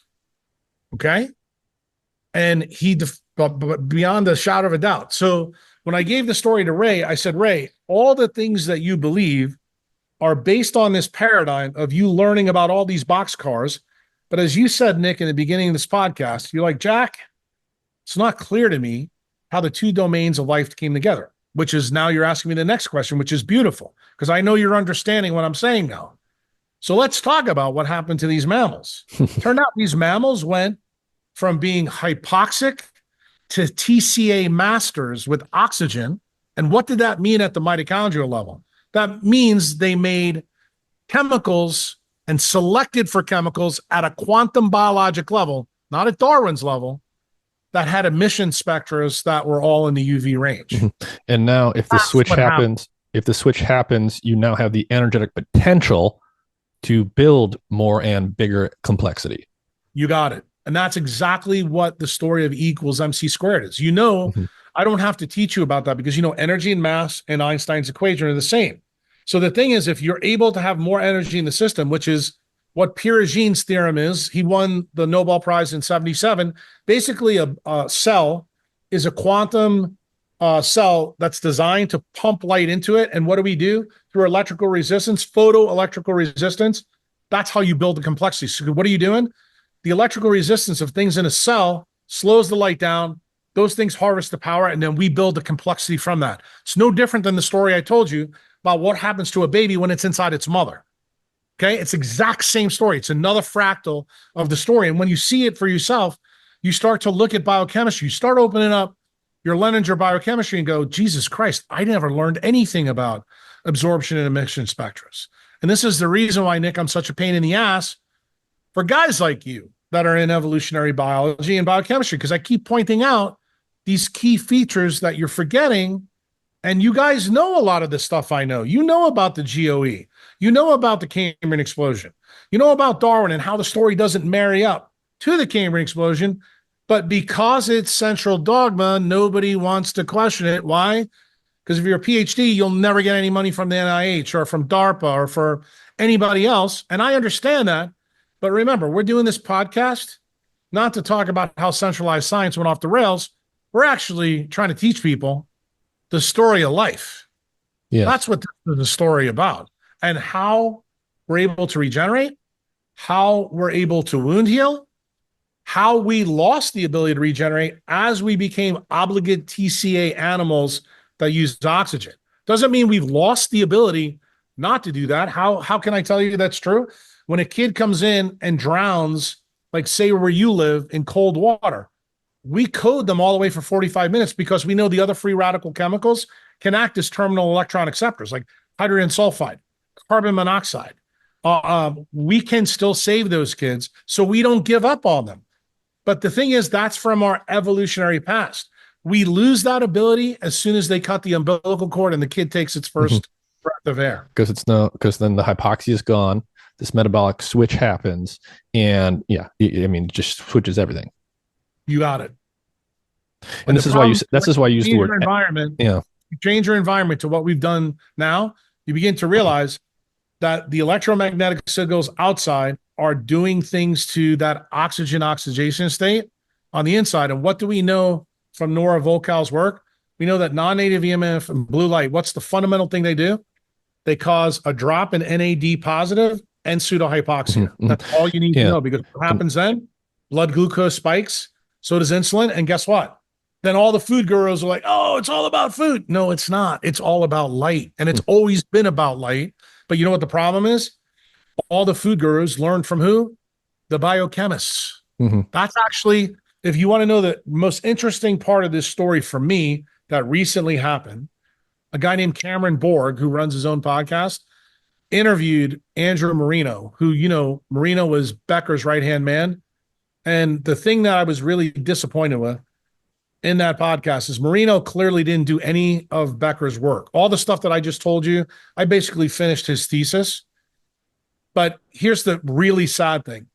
He, in that podcast, said that he had a discussion with Michael Levin when he was a young scientist. And he warned him, your mentor is one of the guys that try to put Becker to sleep and get him out of science, because Becker was telling people that it was more about the biophysics than the biochemistry. And your mentor is one of those biochemists. So the reason I tell you this story, because I know you're a PhD and you've listened to now the whole story, you understand my perspective. You understand now why, when I talk to PhDs in biochemistry, and I know they don't have this perspective because they were never given. It doesn't mean they're bad people. It just means that they went through what we just all went through in COVID, where they were told a half part of the story. They didn't hear the whole truth. And when you don't know the whole truth, then it gets to, you know, the stuff that where you and I got entangled. We got entangled through Kevin. Why? I got entangled with Kevin's life because Kevin didn't know the whole truth about something he should have known about that I knew about. And I decided to drag him into this story without him really knowing about it. And the reason these things weren't discoverable is because they were whitewashed from science. And what am I telling you? The reason you don't know this is not because you're a bad guy, Nick, or Michael Levin's a bad guy, or, you know, Jaffe. Jaffe was a bad guy, and so was Phil Handler, because they knew the truth and they buried it.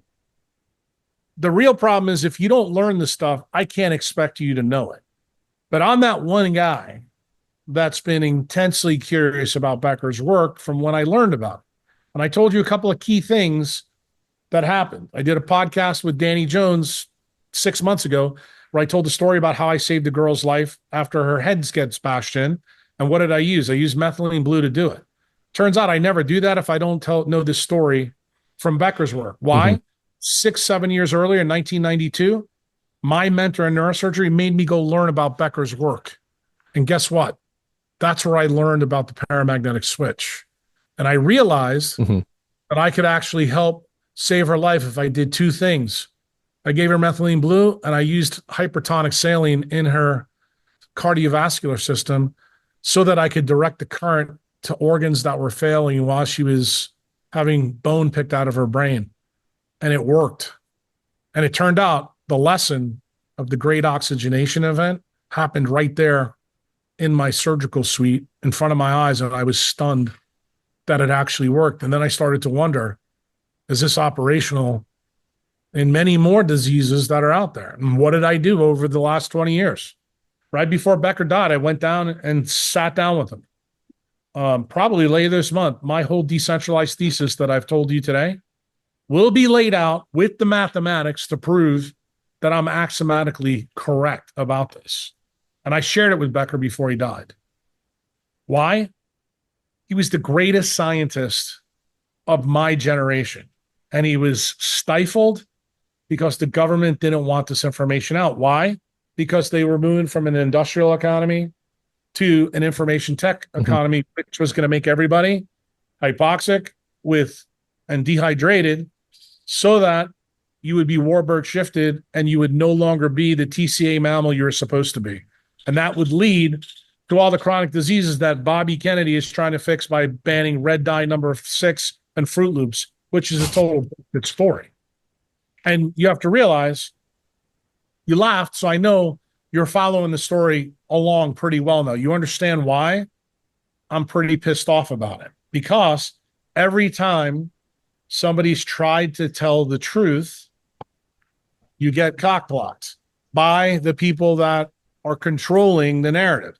And I believe through the process that I told you, that you will be able to go back as a scientist and fact check Uncle Jack, seeing the pieces that you were never taught, then putting them together with the biochemical pathways and the evolutionary biology that I know you know, and you're going to go, this explains a lot of things that I had questions about. Yeah. Well, so I just want to say this because it just came to mind to me spontaneously. So everything that we just talked about for the last few minutes, the switch that happens depending on oxygen levels due to the paramagnetism. There's this famous quote when you're in evolution development and you learn about the history. There's this famous saga that involves a man named Ernst Haeckel, and he said ontogeny recapitulates phylogeny.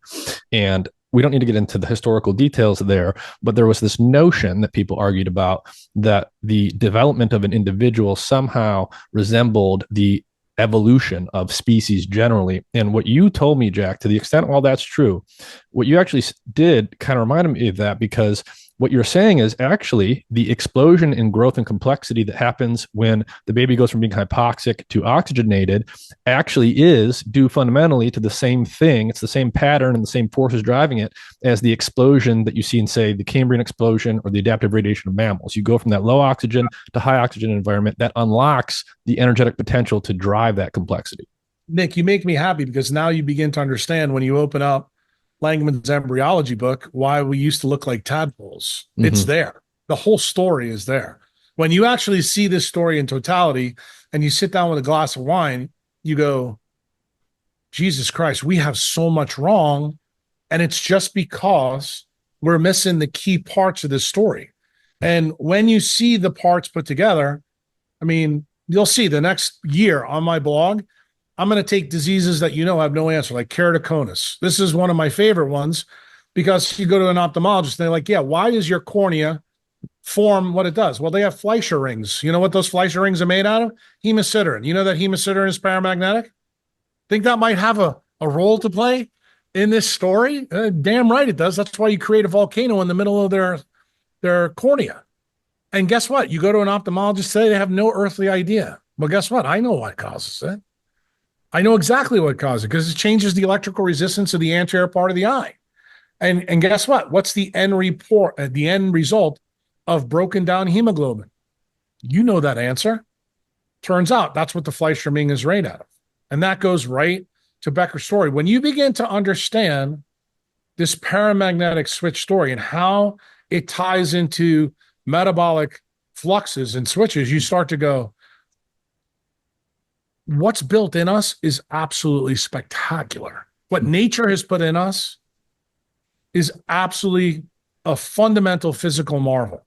And the fact that we pay attention to the environment, it begins to make you realize that we really don't know that much about membrane biophysics. You're going to start questioning the cholesterol narrative. You're going to start questioning the DHA narrative. You're going to start questioning sphingomyelin. You're going to start thinking about MS different. You're going to start thinking about diabetes different. And then the things that people need to do, what I'm going to tell people to do from a decentralized medicine standpoint and what the centralized docs are going to do, that follow MAHA, completely different.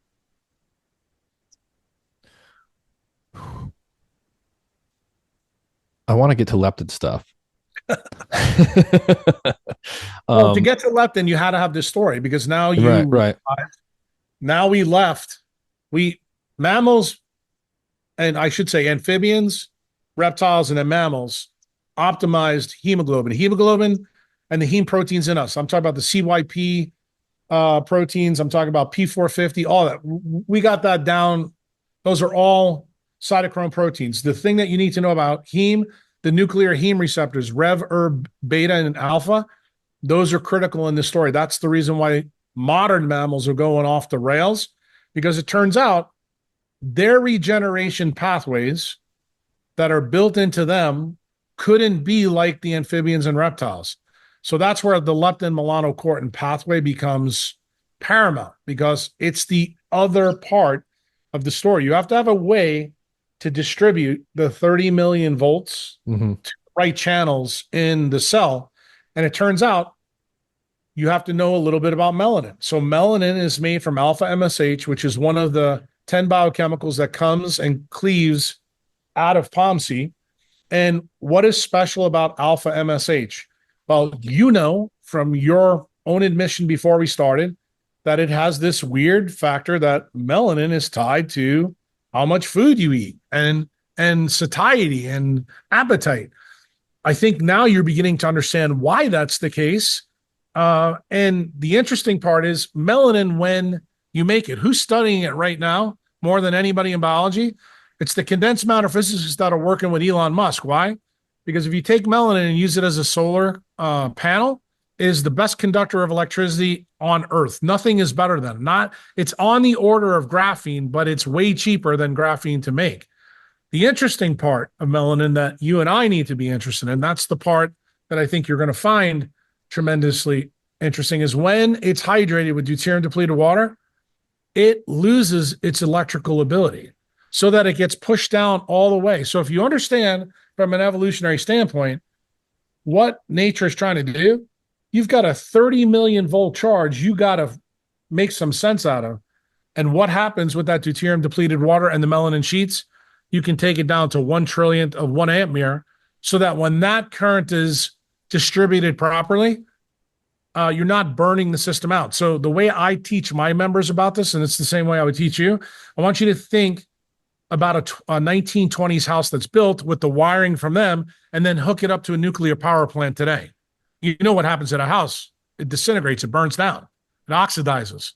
Well, this is exactly the same story of really why leptin-melanocortin pathway innovates in the last, I would say, really 65 million years. We become true experts in utilizing this because it forms all of the most key thermodynamic pathways in mammals, so that you can get to the mammal that's got a Ferrari engine in its head versus our nearest cousins, which have no frontal lobes, and don't have, a lot of fat. They're not born as a ball of goo like we are.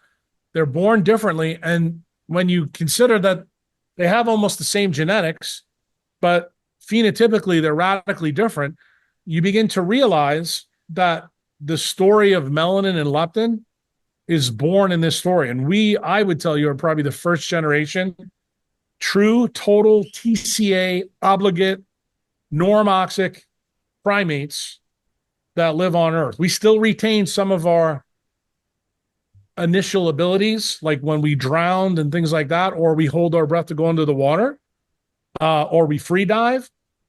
But that's not what we're built for. We're built for living on the tectonic plates and in the sun, so that melanin is absorbing that electromagnetic radiation so that it can be made useful in the electrical resistance patterns that are present in us. And I suppose that would tie to why skin color evolved over time. As we moved further away from the equator, we need to change our ability to extract that. I want you to think about what else happened at that time, because we've got to tie in Doug Wallace to this. As you lose melanin on the skin, that's where haplotypes come from. It's also an electromagnetic effect. Remember what I told you, that breathing is quantized? So is mitochondrial haplotype. So that's why L0, L1, L2, and L3 are in sub-Saharan Africa, right? At the East African Rift Zone, where there's 3 tectonic plates, where the monkeys got isolated from the ocean. Okay. Then what happens? The radiation occurs. We go all over the world. And what happens? We get blue eyes. We lose more hair. We lose our melanin. And what's the most amazing part of the story for you as an evolutionary biologist? What is the first sign that non-native EMF is a problem for our species, meaning hominids? It's actually the Neanderthals. Why? They've never found a skeleton higher than the 51st latitude. The reason they're called Neanderthals is because it's the Valley of Neander in Germany. And what is special about Neanderthals? They have 125 grams more brain tissue than us. Did you know that? Yes. And when they got up to cold environments, it turned out that that brain was thermodynamically not favorable. So what did they have to do when they got up to high latitude? They went inside caves, covered their skin with animal skins, and they started to make cave art, and they sat in light. That light was fire. Fire was the first non-native EMF. And what did that do? Created a hypoxic event in them, and that is what shrunk their brain 125 grams. That happened 65,000 years ago. What was the genesis event that's good for us? That's how we got Michelangelo. Why? Because as melanin breaks down, my friend, what does it become? It becomes L-dopa, and it becomes dopamine. So we got more creative from destroying the melanin sheets in our head. That's where art and creativity in humans comes from. And how do we know that? Because the first time we ever see art is when we start to see Neanderthals and humans living together in caves, when it was cold and when there was artificial light called fire. And it turns out even fire affects, to this day, you do the biophysics, it affects dopamine cycles and also melatonin cycles. And where is melatonin made? 95% in humans at the mitochondrial level. Mm-hmm. There's your answer. It goes all the way back to that story I told you about biophotons. Roland Van Wyck, Fritz Pop, all the biophysics stories is right there staring at you. And then you think about where we are now. What's the story of Neanderthals to us that's recapitulating in my clinic every day? I'm seeing humans come in with frontal temporal dysplasia like Bruce Willis. Seeing guys like Michael Jackson, who has to develop vitiligo in his neuroectoderm so that he can protect the CMRO2 of his brain and his neocortex. That's actually what vitiligo is. Okay? It's actually the brain protecting itself. You know what cataracts are? It's the brain protecting the central retinal pathways from blue light. Do you want to know what tinnitus is?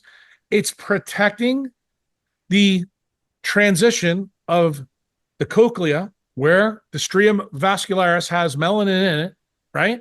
And you're going from 6-layer neocortex, which is human, to old paleocortex, which is three layers. Nick, what did you learn about that in evolutionary biology? That 3-layer three-layer cortex has less myelination and less mitochondrial density. So isn't that the same story I just told you about the 1920s house and the nuclear power plant? So why did nature put melanin in our cochlea when it's not exposed to the sun? Because guess what? It's the feedback mechanism to protect the oldest parts of our brain that used to be primate. How do you like that? This story of melanin and leptin, dude, is tremendous. And when you begin to see this, you start to go, I need to question everything. Everything that I thought to be true. And that's what I've told people in podcasts for 20 years. When I realized what I told you today, I spent 18 months in the Vanderbilt Medical School library learning all the things that I told you today, figuring it all out, and then writing it and jotting it down. I've got more blogs than you can imagine. I've been doing this now for 15 years. And dude, I just got plenty more blogs to go. Mm-hmm. I've been telling people this story piece at a time, piece at a time, piece at a time. If you look on my website, the original document is called the quilt document. Why did I use that idea? Because of what I just told you. It's piece by piece. It's the evolutionary biology story of us laid out piece by piece, fractal by fractal by fractal. so that you can eventually see it for yourself when you have enough pieces of the mosaic in front of you where you go, wow. Hmm. How do you think about, how should people think about, according to you, their optimal light environment? And sort of things things I'm thinking here is, on the one hand, our skin can change and it's adaptable to light levels, but also there's differences between people. Some of us are, from Northern Europeans, some of us are descended from Sub-Saharan Africans, right? We have different intrinsic capacities that are based on where our particular lineage hails from in the world. I look at you, and you're a light skinned guy, but you're living in El Salvador. How do we think about sort of the type of light environment we should be living in as individuals, given our background and given the extent to which our systems can adapt to different light environments? Believe it or not, I've answered the question for you, but we're going to put it together. So when you have melanin on your outside in the integument, you're going to do better with sun. When you're Northern European, cold temperatures and using cold thermogenesis is the way you create more light inside of you. That's the basics. If we go back to when humans first became humans from Neanderthals, I would say, let's just say 2 to 4 million years ago. But why can't you live with that story now? The difference, Nick, with us now is we've now interbred. We're interbred with Neanderthals. We've interbred with people from different haplotypes. Yeah. This is where Doug Wallace's work becomes really important. I need to know what kind of engine you have. I need to know what your SNPs and SAPs are. Why? Because that determines your CYP heme proteins. Then I need to know what your Fitzpatrick score is on the outside. Why? Because I have a client who's a small little Jewish man that's got an L0 and he's white as fuck with blue eyes. From an evolutionary standpoint, Nick, he shouldn't exist, but he does. And the reason why is because, remember, this Ferrari engine in our head gave us the availability to actually migrate across the tectonic plates where alligators and wildebeests can't do that. They're really stuck to their own environment. But we've built airplanes and trains and things like that have allowed us to do things to break the circadian biology that you and I have just been talking about for probably the last 2 hours. So I have to know what those thermodynamic givens are. And then here's another big one. Then I need to know about the transgenerational epigenetics that comes out. So I'll give you for example. You know that babies these days, if they can be born without an IVF issue, because that's also a leptin-controlled thing, if they're born with jaundice, you know what that tells me as a decentralized clinician from the story I told you? Remember, jaundice comes from breakdown of heme proteins that happens in utero when it's not supposed to happen. That means that the heteroplasmy rate in that child is off the charts. Where'd that come from? Because mommy and daddy made bad decisions around light. So if that kid is born, let's just say with an H from Northern Europe, like I am, and they happen to be born with jaundice, I have to treat that kid differently than someone who's an H who has blue eyes and white skin who isn't jaundiced. Why? Because the heteroplasmy load from the biophotons that are in them are different. Do you understand why this decentralized set of circumstances that I explained to you the first 2 hours really make this very interesting? Because there is no single answer anymore for someone who's black, someone who has a certain type of haplotype.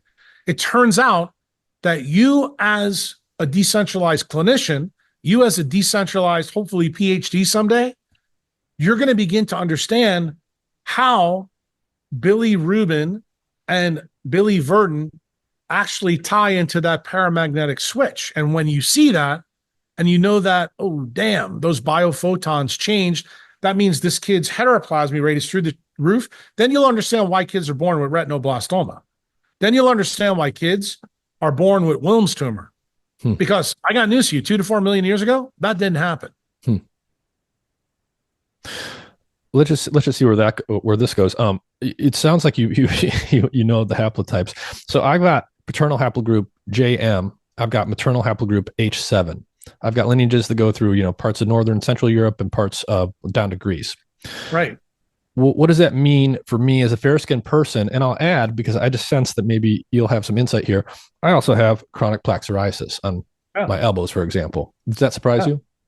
No, not at all, because you also have highly melanated irises. So you are a definite, what I would call mutt in the ASPCA. You're a mix. So the thing that would be best for you, because you have enough melanin in your hair, your eyes, your beard, and you have psoriasis, that you have this extreme need for UV light. So you need UVA and near infrared light to fix the psoriasis. Now, what is the only thing that has ever worked for me is if I go down to say Mexico or Latin America and I get that intense UV sunlight for a little bit each day. Well, what you have to realize though, once you fix the heteroplasmy rate of your skin and it goes away, that doesn't mean it's going to come back. What you need to do is, remember when I told you before about pyrogene's dissipative system? If you pour enough light in and you're able to deliver the electrical resistance at the basal level of your skin, that problem will go away. In other words, you just healed that lightning bolt pattern on your skin. Do you have it somewhere else? The answer is yes. This is where you being an evolutionary biologist is going to help me, because I think you'll understand it better than, just some regular Joe Bloke podcaster. Where does the skin come from? It comes from the neuroectoderm, doesn't it? Yeah. So I would tell you things about you that you would have problems in. I'm worried about your melanin sheets inside. I'm worried about your teeth. I'm also worried about your brain, meaning there's parts of your brain that could be Warburg shifted that shouldn't be. So you'd be the kind of guy, if you paid me to be a patient, I would definitely do an MRI of your brain with and without contrast. What am I looking for? I'm looking for white matter changers in areas of your brain. What else am I looking for? I'm going to look at your dental history very carefully. I'm going to look at your teeth. I'm going to look at your periodontium. I'm going to look at your caries exposure. I'm going to look at things like that in your oral cavity. That also then brings me to cranial nerve number 5. Okay, that's the trigeminal nerve. That's where I'm going to think you have an issue. And I'm going to ask you about your sleep. Why? Because what is associated between your neocortex and your skin? Something called the DLF, the dorsal longitudinal fasciculus. That's where the neural crest migrates. So I'm going to ask you about your sleep. Why? Because that's one of the major connections to the reticular activating system. And if you've lost your melanin sheets there, your sleep is going to be really bad. The prediction from your skin having psoriasis and you living at the latitude you're at and having the Fitzpatrick type, the haplotype, you're significantly at risk for diseases within your neuroectoderm. What would be a better latitude? Well, I think you already answered that. Probably for you, until you fix the electrical resistance in your neuroectoderm, would be probably in between the Tropic of Capricorn and Cancer. Now, how long you have to stay there?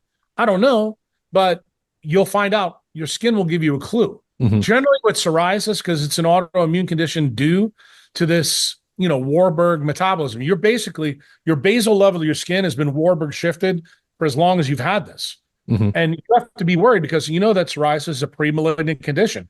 Based on what you and I have talked about, the first 2 hours, your eyeball should be like this big now, because you're like, Jesus, if I stay in an environment that's blue lit with non-native EMF, Jack is basically saying I'm a walking textbook for a melanoma, a basal cell, or a squamous cell. And that's the truth. You are.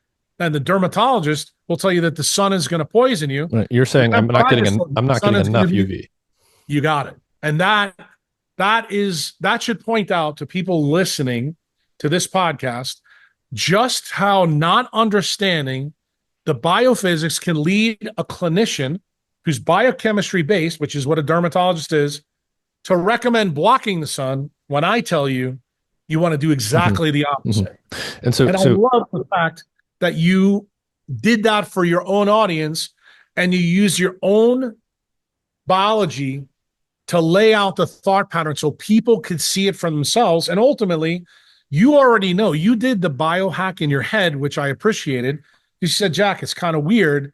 Forget all the drugs, but when I went to Mexico, I did really well. Yeah. Well, now you know the reason why, my friend. Right. And you're able to change the biophotons at the substratum corneum level so that it improved. The problem is you need to continue to do it because you're effectively using Becker's regeneration frequencies there to improve all that basal level of skin wherever you have the problem. Once you reverse it, that's like you just put spackle over that electrical resistance so it will never come back. You may develop it in other places that you have the problem. And that's exactly what happened to Michael Jackson. If you think about it, his problem is vitiligo. It's very similar to yours in a skin problem, but when he didn't fix the problem, remember, he couldn't sleep. and his Right. brain went on. So you begin to see, well, his electrical resistance problem moved from his skin to his brain to the DLF and to other parts. And what did he do? What's the classic mistake? He bleached his skin with hydrogen peroxide, and that actually made his sleep and his brain worse. So when you actually begin to understand that what he was doing was ruining his biophysics, then you layer in, he's the king of pop. All his shows are at night in blue light with electric shit all around him. You go, no wonder this guy had the problems that he did, based on what you and I are talking about. Wow. Yeah. So if I've gone to, I was in El Salvador for a week. I've been to Mexico for, roughly a week at a time, and I will see an acute change. It happens right away.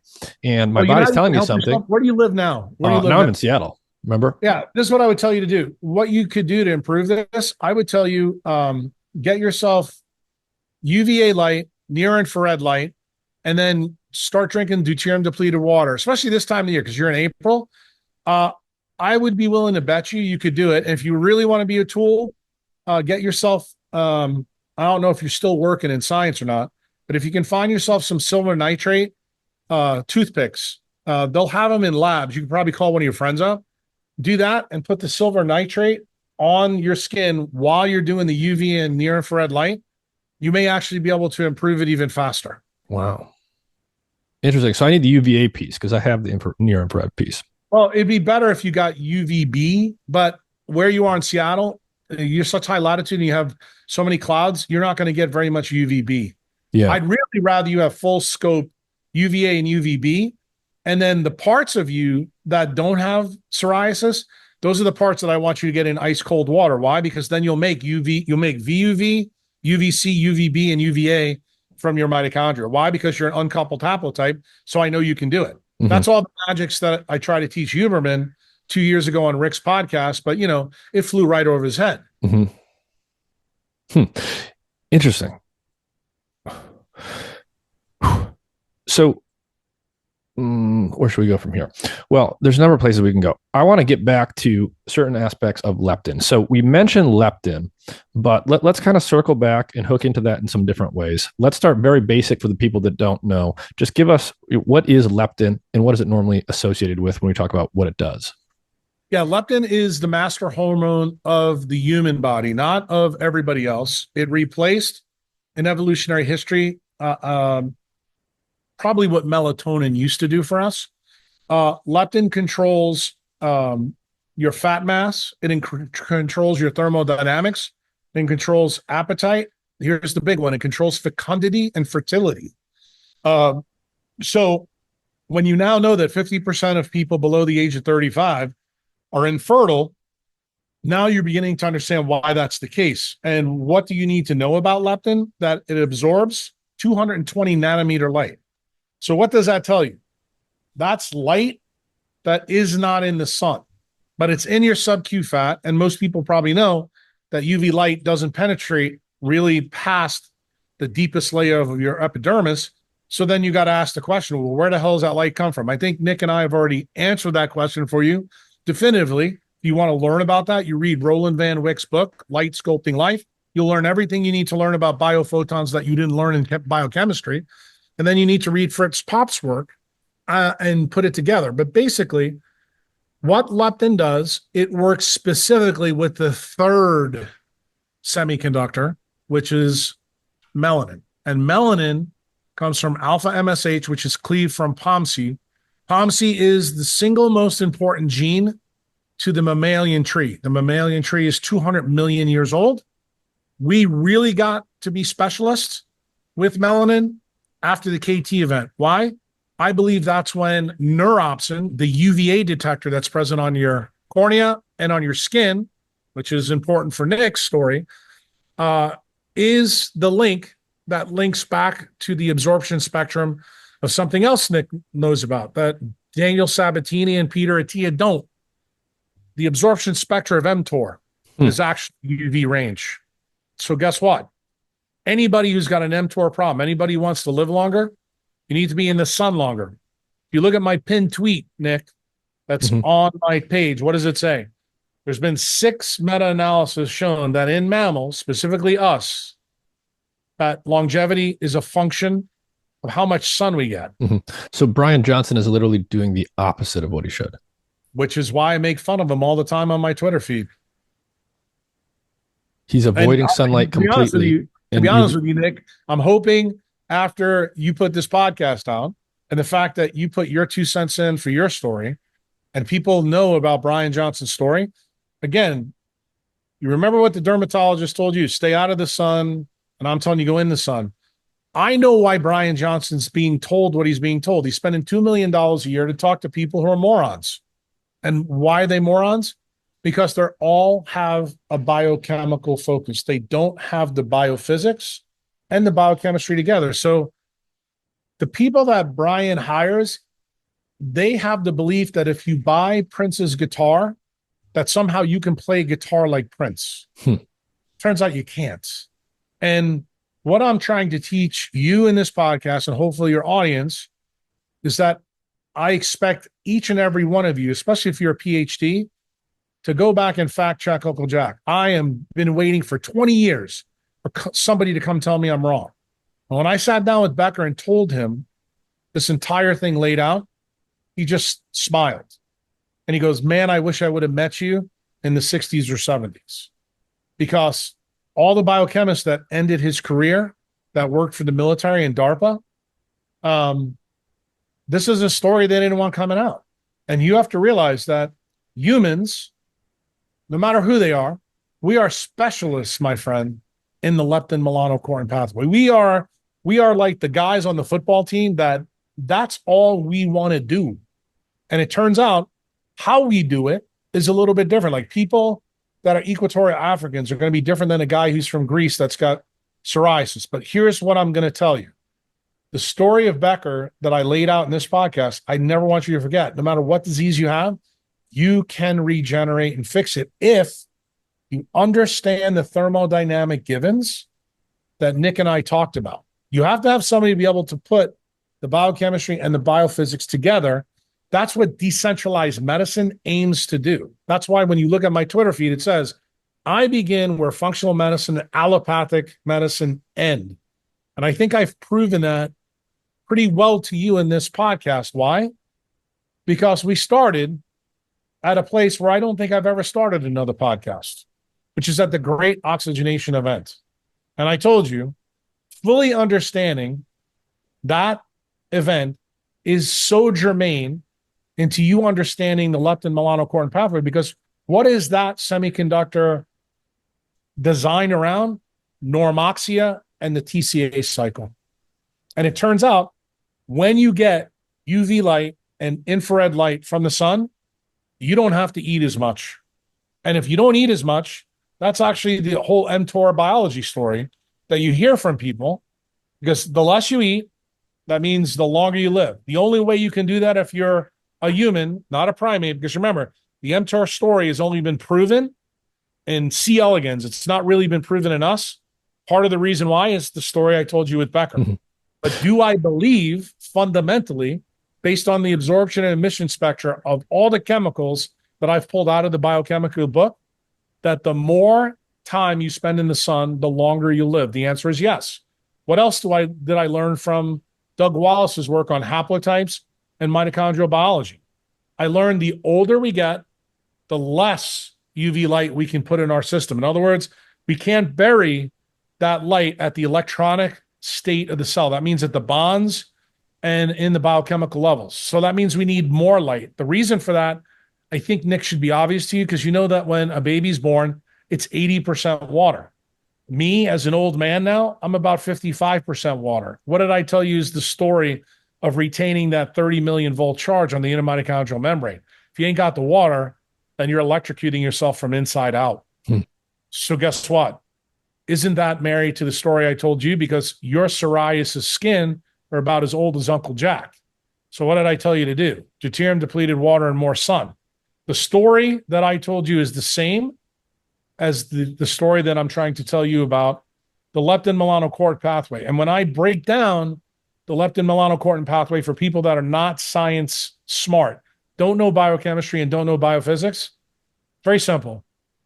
Make like the Sphinx every morning and eat like a great white shark. If you do that, you are fulfilling all of nature's wishes for you being a TCA animal that's normoxic. So the Sphinx piece, you're talking about the grounding piece there and your orientation to the sun. What does the great white shark piece of that mean? Well, I'm going to tell you before you dance over the Sphinx thing, I need to tell you one other thing because I'm not sure you know this, even though you're a biochemist. Do you know that there's a paper out, 2021? I told all the food gurus and all the biochemists that you cannot use the TCA cycle if you don't see the AM sun. Did you know that's true? No. It's true. You cannot use the TCA cycle. So guess what? If you're on a carnivore diet and think that you're getting the benefit, but you wake up every day at 8 or 9 o'clock, or you never see the sunrise, what's the point of the sunrise, my friend? That's when blue light and red light are perfectly balanced. So you're repairing the heme that retains this. That's the reason why you have to hit the default switch every day. That's why every podcast I do, they always say, Jack, what's the single most important thing that you can tell people? You must see the sunrise every day. Now, a guy like you that's got psoriasis, what would I tell you to do? The last hour before the sun sets mimics what you see from the red light perspective, because we need Nick's heme proteins in him to be optimized, okay? Then the great white shark part of the story is protein and fat. Why? Because all of those electrons and protons come in at cytochrome 2. You're bypassing cytochrome 1. That's what we want. And if you're getting enough UV, what does UV do? You know, you've already said it. Makes nitric oxide. Nitric oxide binds to cytochrome C oxidase. It slows electron flow. It mimics what cyanide does to us, except we don't die. And we limit the amount of ATP we need. Why? Because fundamentally, what does a TCA animal that normoxic really need? Less food and more sun. You do that, that's how you live the longest. So roughly speaking, to give people a sense here, let's say that I moved next door to you in El Salvador. So my light environment changes to that degree. I'm going from Seattle to El Salvador. How much less food do you think I would need? You probably, within 6 weeks, probably go from 3 or 4 meals a day to 2, and then eventually to 1. And there would be remember, you're a biochemist. Yeah. Remember what I told you. Yeah. Why does your hunger go away? Because your leptin-melanocortin pathway goes up. Melanin takes care of all the problems in your hypothalamus. You're not hungry anymore. You don't even have to snack. You're kind of stunned. In fact, what I'll have you do is drink way more water. Now, the one part of El Salvador that's bad, we don't have deuterium-depleted water here. Why? Because it's a third world country, and that's expensive. You can get a handle on that in Amazon at home. So that would be an issue for you. But remember, the water you make is the most important part, and that's a cytochrome C oxidase story. So I'm going to want you at the beach with your feet, especially a guy like you with psoriasis, your feet in the ocean, sitting in a beach chair, out with a cooler of deuterium-depleted water until you fix that problem. And obviously, then we got to talk about the non-native EMF footprint in the house that you're renting down here. Why? Because remember, you already told me you have heteroplasmy increase in your skin. I'm worried about that in you. Why? Because if it goes bad there, it could go bad in your brain. It could go bad in the CYP enzymes in your liver, and you may have problems with detox, or you may develop sleep apnea. You may develop cataracts.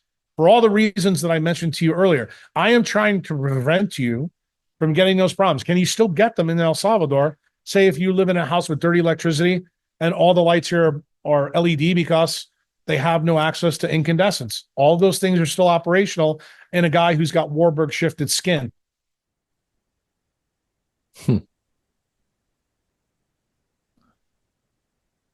Why are so many people? Well, I understand we're going to be treading some things that we've already discussed here, but explain for people in the context of the obesity epidemic. And this can tie into various things, but like most people, when they try to explain the obesity epidemic, they are going to talk about calories. They're going to talk about lack of movement. You're going to tell us a different story. But why is leptin resistance such an issue today? And how do you explain it in the context of the obesity epidemic we've seen unfold? Because our asteroid is pretty simple. It's the light environment we've created. Nobody's outside anymore. Technology's brought everybody inside in front of a screen. So that's the reason why this fact that I'm going to give you exists. Every time we spend 10% more on technology since the 1950s, the NHANES data for obesity has moved up the same amount. Guess why? Because you're destroying the leptin-melanocortin pathway. That's the reason why. So we know. So you can starve people. You can give them Roux-en-Y bypasses. You can, tell them to stop eating Fruit Loops and red dye. It's not going to have any effect on the obesity crisis. The obesity crisis doesn't go away until we get our tech diet under control. Why? Because it's obvious that blue light and non-native EMF are doing it because it destroys the heme proteins in your body. When you destroy the heme proteins, you can't make water. When you can't make water, what happens to melanin? It doesn't make 1/1,000,000th of 1 ampere current. It makes huge amounts of electricity. And what does that do? It goes through the neural crest and destroys things in the hypothalamus, which is where POMC is. And when you destroy POMC, you get fat. That's where it happens. So wherever the bolt of lightning, like Nick's bolt of lightning is in his skin. My bolt of lightning happened to be in the neural crest cells for POMC for obesity. That's where it is. The electrical resistance of the circuit where you get the disease determines the phenotype. That's exactly what Doug Wallace's work for 50 years has said, and nobody listens to him. Why? Because we spend 99% of the NIH budget on nuclear DNA studies. Nobody is studying the mitochondrial DNA. Walk us through some aspects of your personal story. So you just said where your lightning bolt was.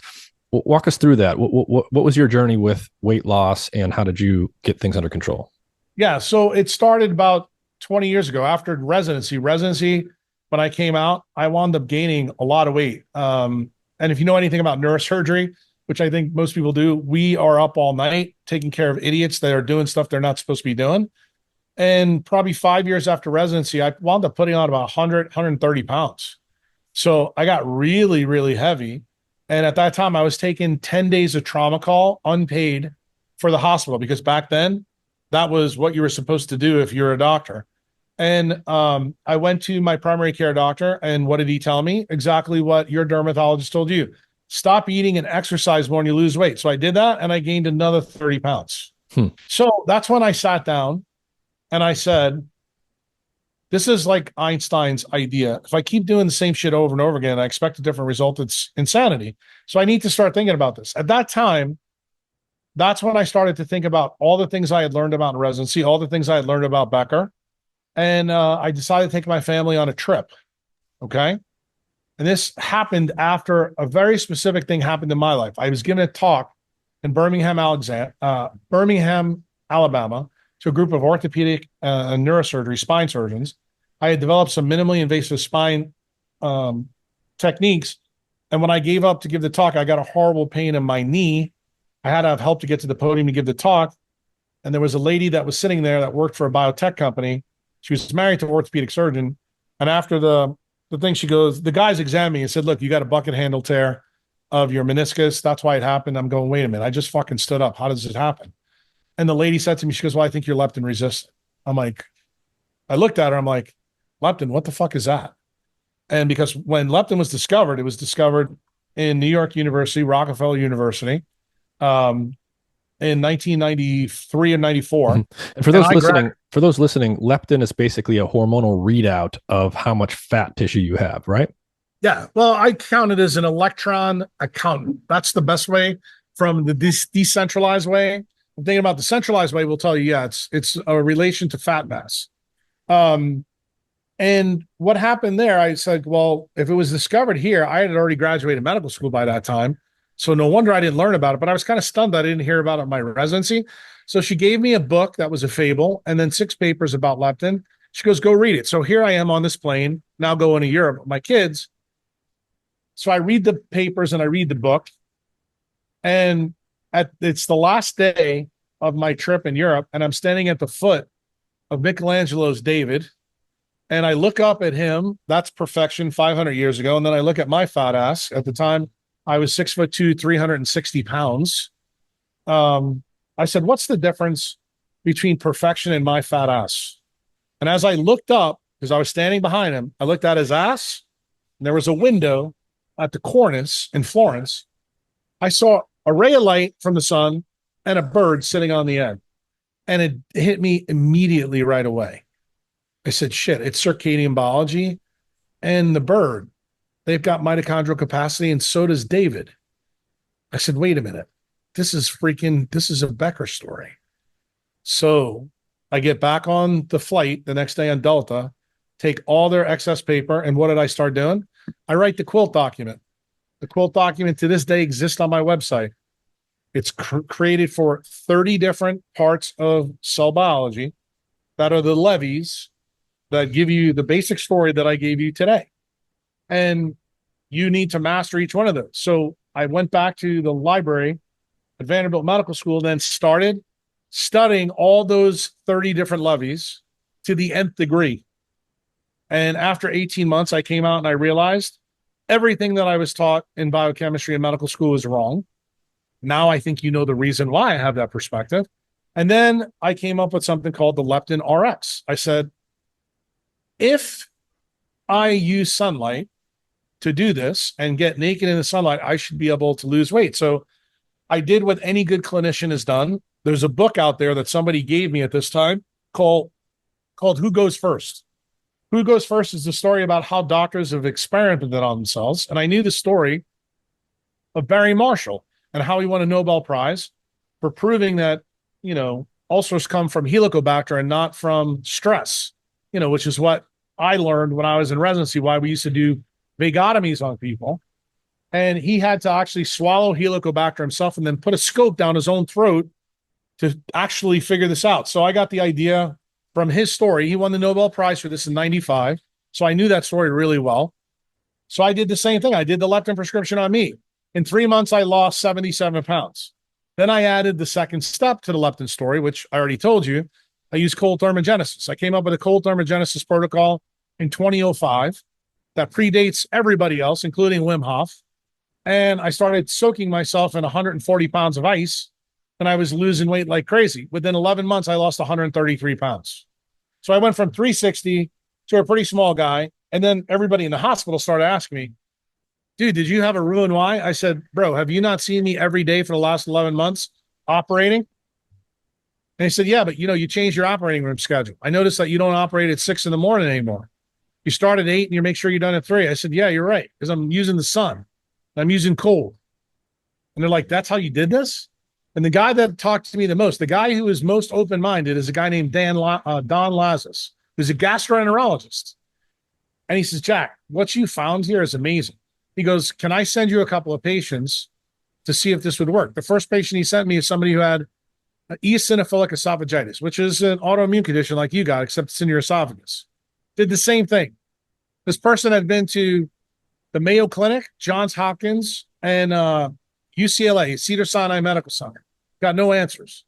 I did the leptin prescription, the cold thermogenesis protocol. In 6 weeks, the patient had no more autoimmune condition. So this continued to happen. Then people started sending me all kinds of non-neurosurgical things, and people were getting better. Then I decided to do it on my son. Then I decided to do it on my nephew. My son, because at the time he was only 15, he lost 60 pounds in 6 weeks.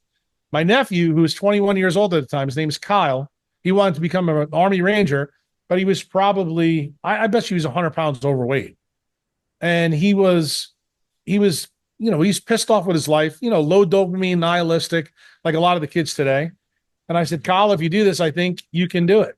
And he did it. He lost over 100 pounds, went into the military, and became a special forces guy. So that's when I said, okay, Don, you're right. I'm going to put this information on the internet. So what did I do? I took my decentralized medicine and put it on a website for everybody to look at themselves. That's how it started in 2005. Wow. Yeah, I'm going to have to read that quilt document because, like I said, I haven't read that much yet, but I could tell that there was a lot lurking beneath the surface here. And some of it, to be honest, some of it I think obscured a little bit by the fact that, you've got kind of a reputation and people say that guy's weird, that guy's kooky, that guy's mean. And I guess I could see what they're talking about, but Nick, let me tell you something. People are trying to hide stuff. I got to say this because this is the perfect podcast to do it because you're a scientist. I don't think anybody is listening to this thing is kooky, but this is what I do have to say because this is truly how I feel. It's really ironic that people who are centralized PhDs and clinicians call me crazy when you're just too fucking stupid and ignorant to know that I'm right. And let me just tell you something. When you find out that a crazy motherfucker is right, then you may find out why I'm so angry and so pissed off that this story was first found by Robert O. Becker in the 1960s and buried from me, my friend. You want to know why Kevin McKiernan and I are birds of a feather? Because the things that he found about SV40, he never finds out unless I tell the story about where SV40 really came from when I did that podcast with Danny Jones, because I was at the university where all that stuff happened. Well, for those that are going to be listening, can you just briefly explain what SV40 is so they know? Yeah, SV40 is a simian virus. There was many of them found that originally was placed in the polio vaccine by mistake. It's famously categorized in something that most of you probably never learned about called the Cutter event. The Cutter event occurred at Ochsner Medical Foundation Hospital, where I did my residency. Alton Ochsner got the whole entire medical staff together, injected his grandchildren with the Cutter polio vaccine. That's the Salk version. His grandson died in 8 days. His granddaughter got polio in her leg. She didn't die. And that kind of changed everything in 1951. Eventually, a very brilliant doctor, who's the first doctor that I can tell you was canceled before Becker, which is Bernice Eddy. This is all the science that Kevin never could know. Bernice Eddy is the one that found that simian viruses were in the polio vaccine. Why? Because the polio vaccine that Salk created was very difficult to grow. And remember, this all went on when FDR was the president in the 30s, 40s, and 50s. This is in a pre-molecular biology age. Remember, DNA is discovered in 53. This happened in 51. So when he grew the polio vaccine on monkey kidney cells, he had no way of knowing. He was transfecting their viruses onto that vaccine. That vaccine then was given to about 360 million people all over the world. Then the blood supply was polluted. So everybody got it. What did we then find? The government knew. In 1951, Richard Nixon was put in charge of this as the vice president for Eisenhower. He was very good friends with Alton Ochsner. Alton Ochsner was a very famous anti-cancer doctor.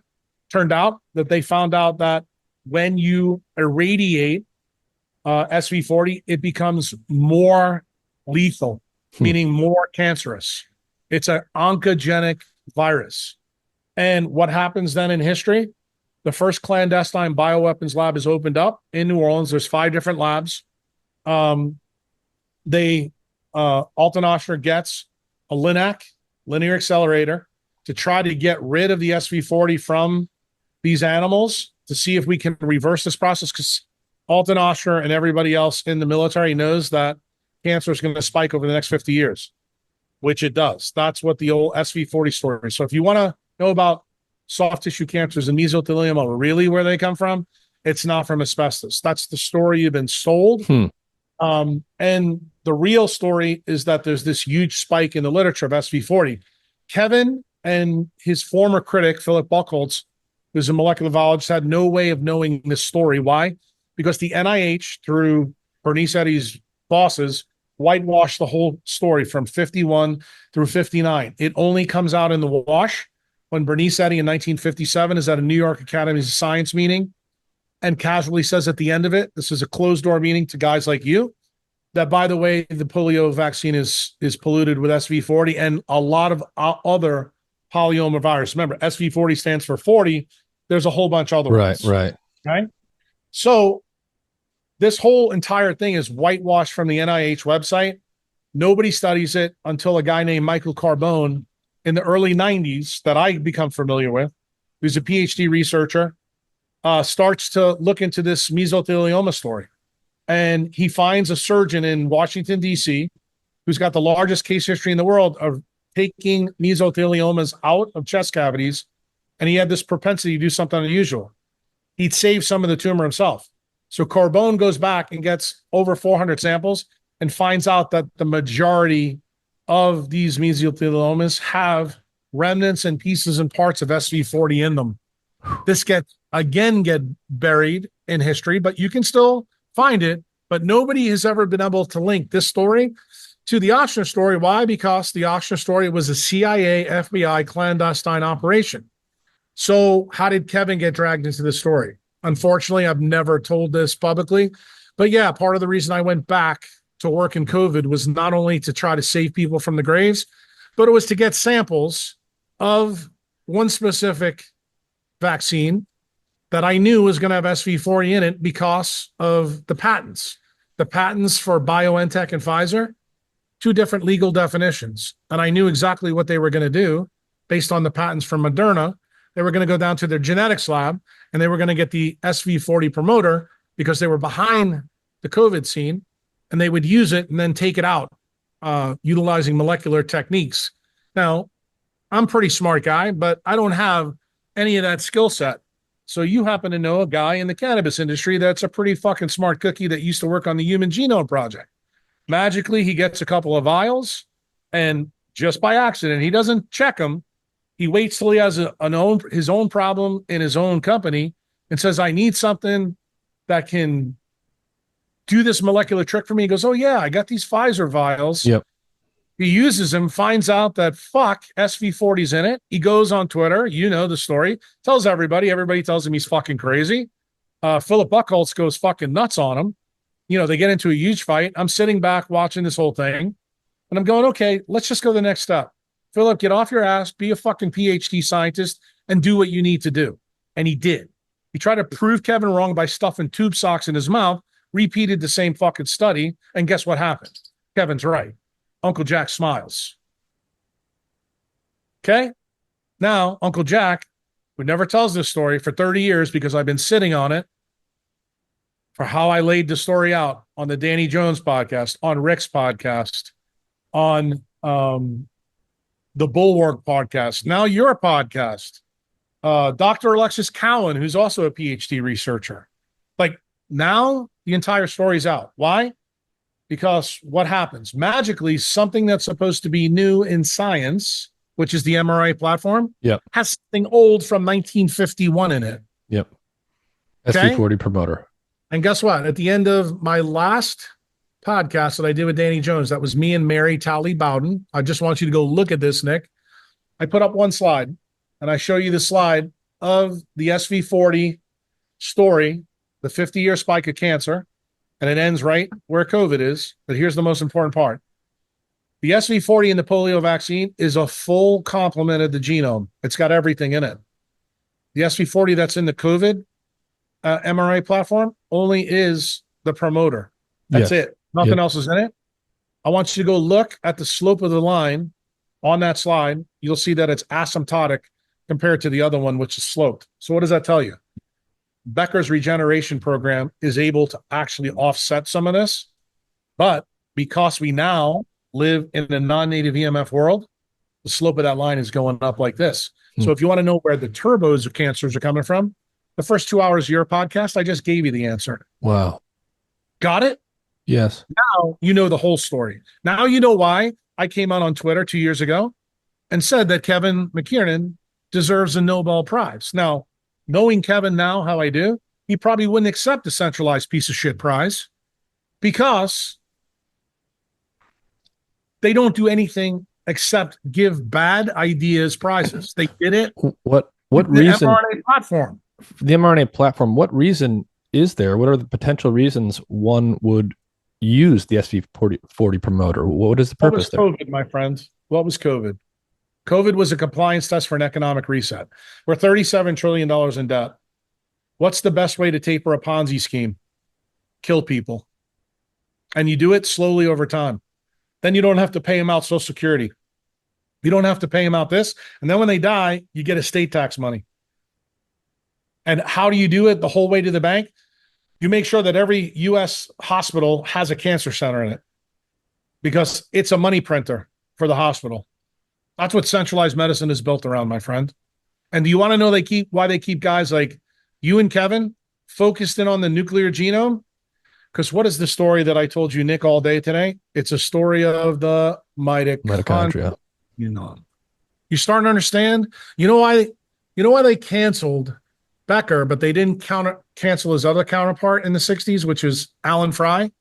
Alan Fry is the guy that showed you the non-native EMF opens your blood-brain barrier, opens your gut barrier, raises blood glucose, and raises your insulin level. because they were using that on you, and they're planned on using it, and they're using it on you now. But they couldn't let you see Becker's work, because if you knew Becker's work, guess what? You'd be able to protect yourself from the Ponzi taper. That's the story.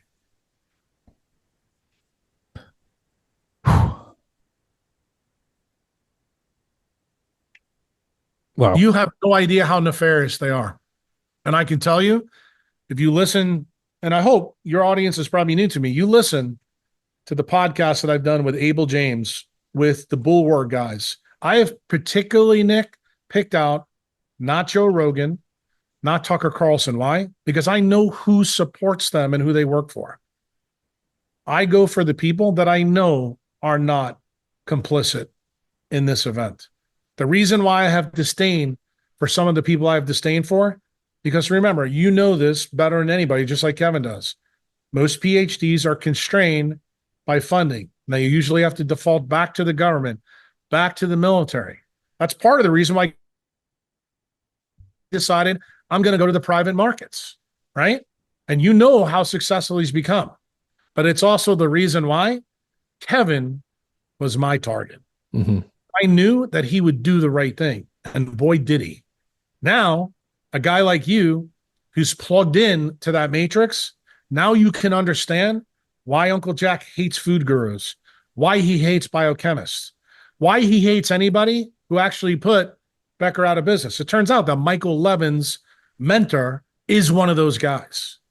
And the reason why Michael's work is bioelectric signaling, but Uncle Jack's is photobioelectric signaling, you will never get the story about the paramagnetic switch that Becker found from Michael Levin's lab. Because if he did, he'd be defunded. Well, Jack, you've given me a lot to think about and a lot to read, I think.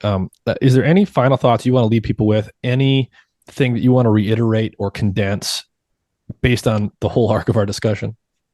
Yeah, I would tell you that I say this a lot. It's the mark of an educated mind to take something you fundamentally don't believe, something that you heard. Like, this could sound hyperbolic to a lot of your friends that have PhDs and that know science.